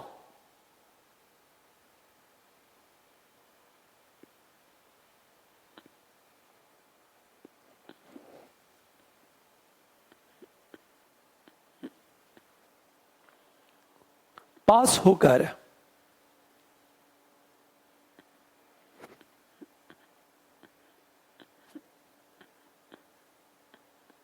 राष्ट्रपति के पास जाता है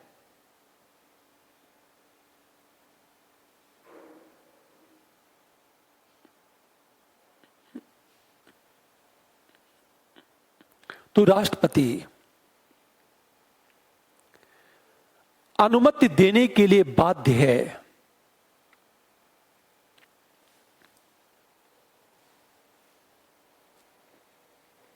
अर्थात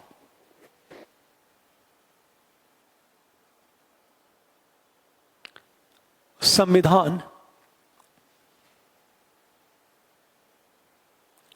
संशोधन अधिनियम पर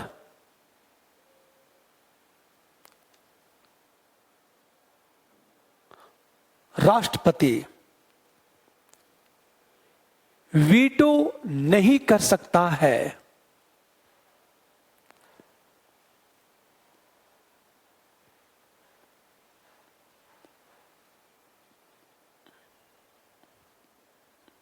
नंबर 3, संविधान संशोधन के संबंध में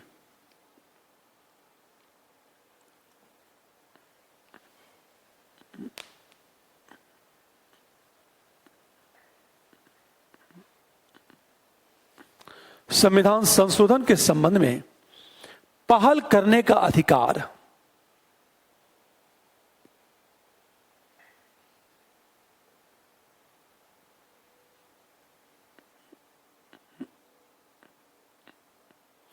केवल केंद्र को है, राज्य को नहीं है।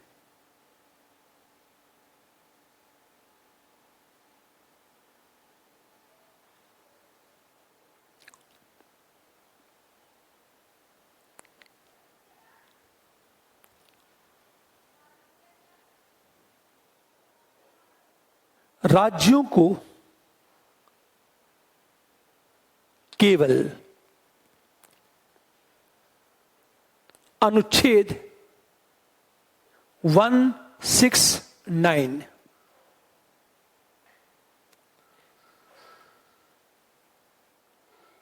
के तहत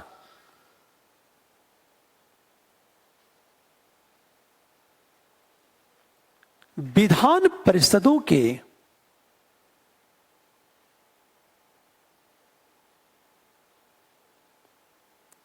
गठन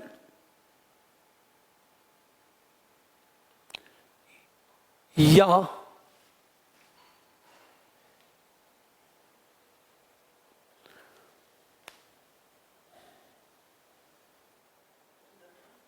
या उसकी समाप्ति के संबंध में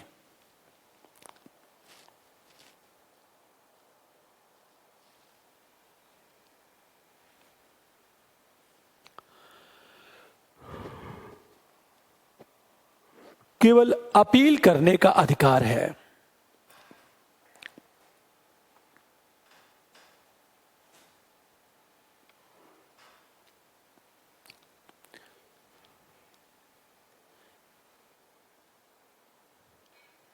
पैरा चेंज करो।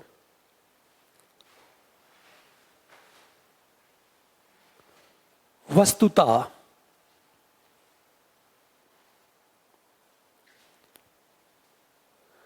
संविधान संशोधन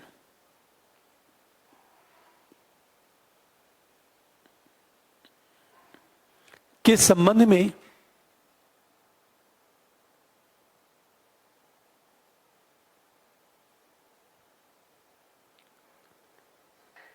लोकसभा और राज्यसभा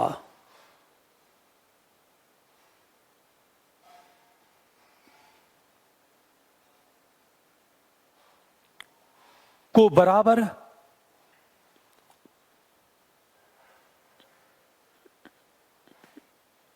महत्व दिया गया है,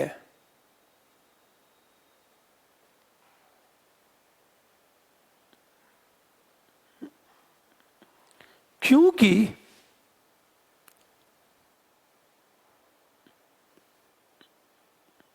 राज्यसभा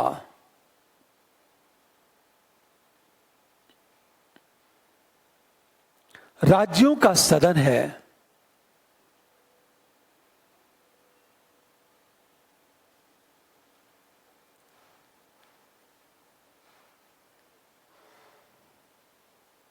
यदि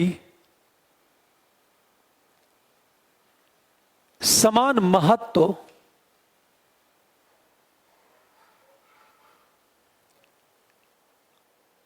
नहीं दिया जाता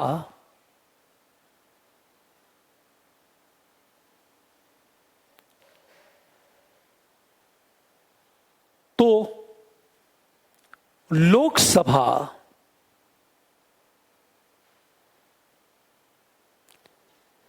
जन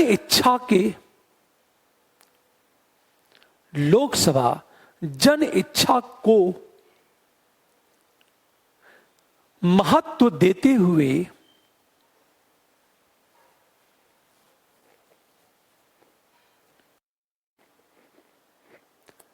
संविधान संशोधन के माध्यम से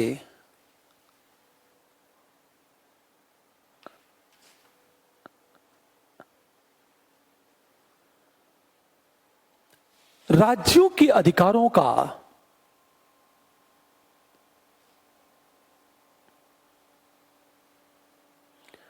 अतिक्रमण कर जाती।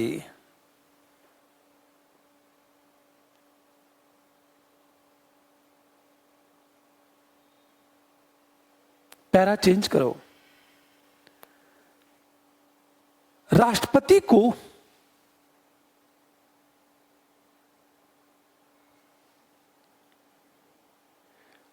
संविधान संशोधन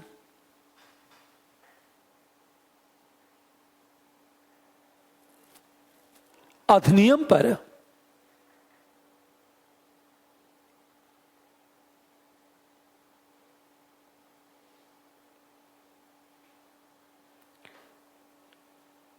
वीटो का अधिकार नहीं दिया गया है।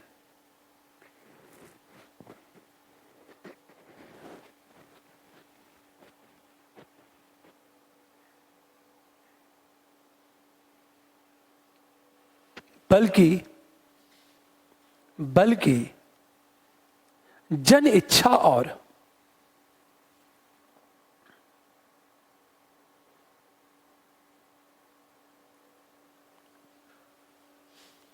राज्यों की इच्छा को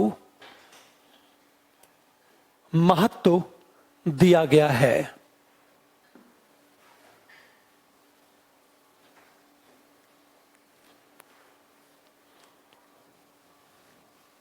यदि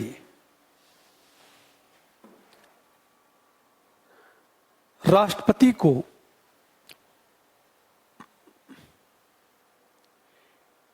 वीटो का अधिकार दिया जाता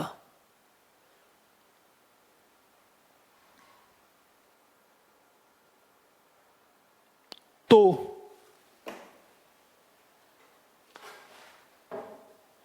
जन इच्छा की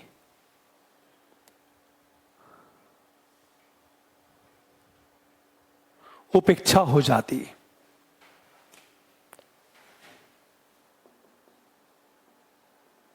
अब देखो आप,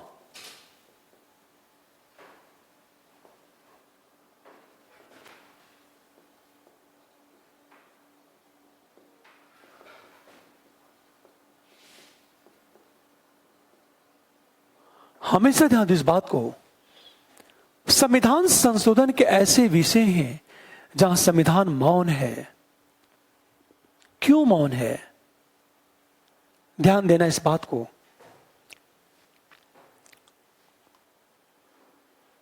पूरी बात ध्यान देना। संविधान संशोधन के ऐसे विषय जहां संविधान मौन है। इसको ध्यान से समझो। कौन से विषय हैं जहां संविधान मौन है? पहली चीज, जब संविधान संशोधन संबंधी विधेयक एक सदन से पास होकर दूसरे सदन में जाता है तो दूसरा सदन कितने दिन में अपनी अनुमति देगा? कितने दिन में? इसमें संविधान मौन है। दूसरी चीज, हमेशा ध्यान इस बात को, यह कहा जाता है कि कुछ ऐसे विषय हैं जिनमें संशोधन करने के लिए आधे से राज्यों की सहमति की आवश्यकता है। संविधान कहता है आधे से अधिक राज्य की सहमति की आवश्यकता है। लेकिन राज्य का मतलब क्या है? राज्य की जनसंख्या, राज्य की विधानसभा। संविधान केवल राज्य की बात करता है, राज्य की बात करता है, पर संविधान राज्य को स्पष्ट नहीं किया है कि राज्य का अर्थ राज्य की विधानसभा है, यह राज्य की जनता है, यह बताया ही नहीं है। दुनिया के अनेक देशों में राज्यों की सहमति करते राज्य की जनसंख्या की सहमति, और कुछ देशों में राज्य का अर्थ राज्य की विधानसभा की सहमति। पर भारतीय संविधान में बताया ही नहीं गया कि राज्यों की सहमति का अर्थ राज्य की विधानसभा है, यह राज्य की जनसंख्या है। यद्यपि राज्य का अर्थ राज्य की विधानसभा मान लिया गया, इसलिए राज्यों की जब सहमति की बात की जाती है तो राज्य की विधानसभा की अनुमति ली जाती है। हमेशा हम तीसरी चीज बात करें कि जब कोई भी विधेयक पास होकर जाएगा राष्ट्रपति के पास, तो राष्ट्रपति कितने दिन में अनुमति देगा? दिन में। इस पर भी संविधान क्या है? मौन है।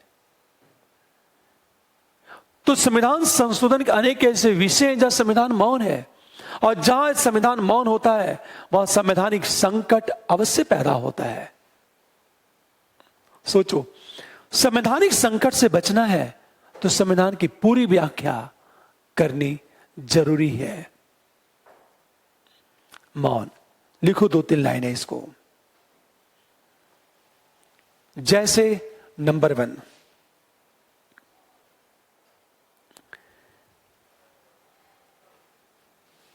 एक सदन से पास होकर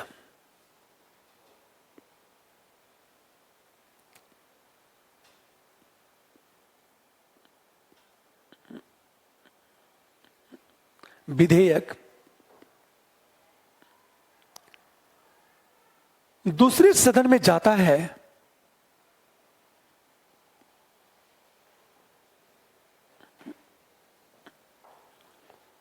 तो दूसरा सदन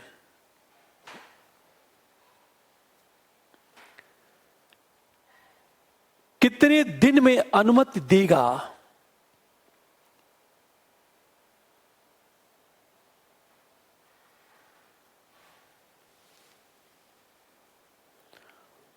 उस पर संविधान मौन है।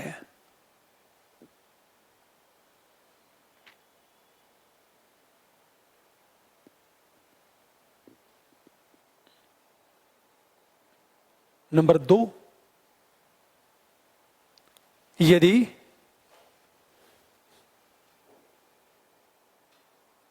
संविधान संशोधन विधेयक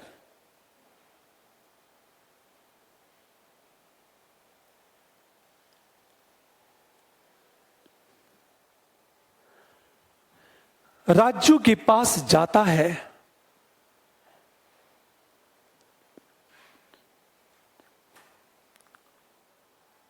तो राज्य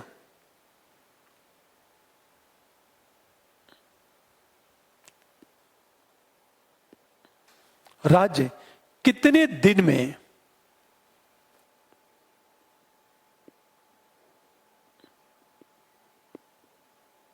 अपनी अनुमति देगा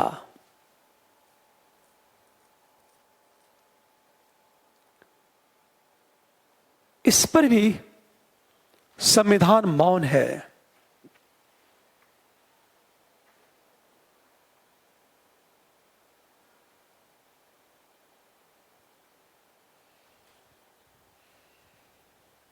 नंबर 3, संविधान की कुछ भाग में संशोधन करने के लिए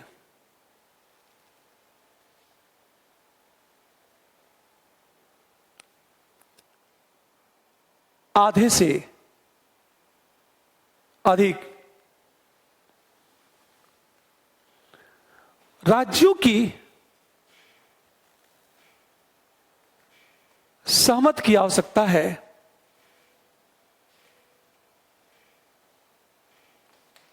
किंतु राज्य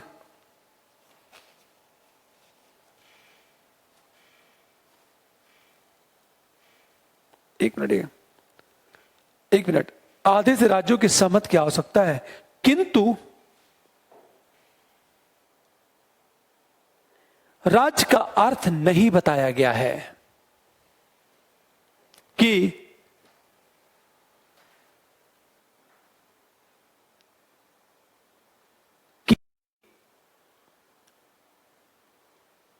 राज्य की विधानसभा की सहमति या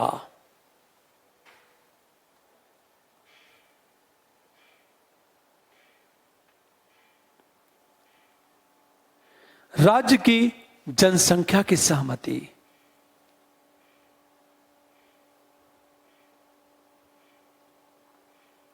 फुल स्टॉप। अभी तक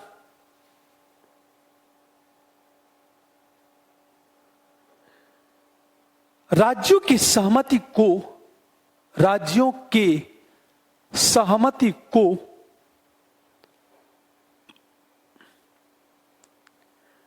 राज्य के विधानसभा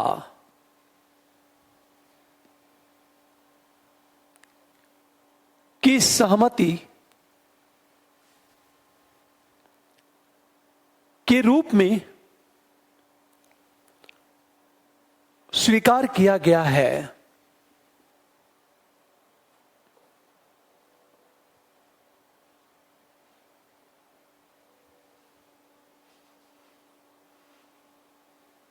अगला पॉइंट,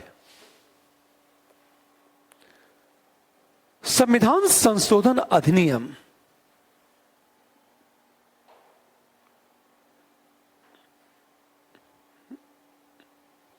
पास होकर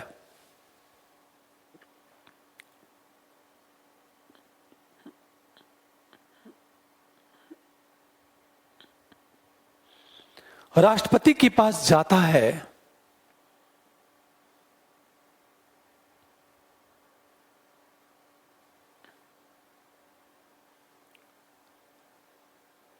तो राष्ट्रपति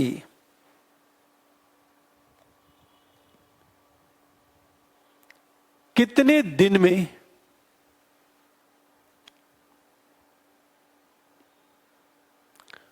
अनुमति देगा,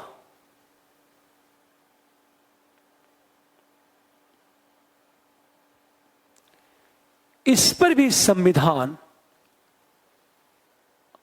मौन है।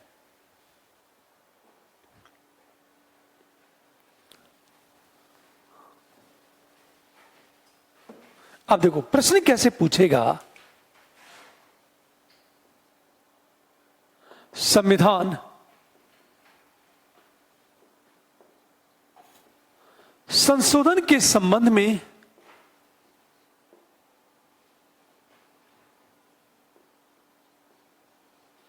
स्पष्टता का अभाव दिखता है। हमेशा ध्यान दो, संविधान संशोधन के संबंध में स्पष्टता का अभाव दिखता है, यह कैसे कहा जा सकता? तो बेसिक स्पष्टता का अभाव दिखता है तो कहां कहां दिखता है? हमेशा केवल जो समय निर्धारित है, एक सदन से पास होकर दूसरे सदन में जाता है तो दूसरा सदन कितने दिन में अनुमति देगा, इस पर संविधान मौन है। राष्ट्रपति के पास जाएगा तो कितने दिन में राष्ट्रपति अनुमति देगा, इस पर भी संविधान क्या है? मौन है। तो केवल इसकी चर्चा आपको क्या करनी है? कर देनी है इस प्रश्न में। दूसरी बात, ध्यान दो इस बात को, हमेशा एक प्रश्न पूछा जा सकता है कि प्रत्येक लोकतांत्रिक देश में संविधान होने के साथ संविधान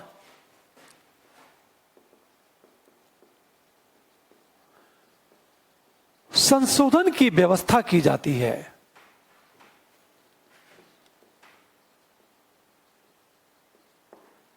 अब देखो, प्रत्येक लोकतांत्रिक देश में संविधान होने के साथ संविधान संशोधन की व्यवस्था की जाती है।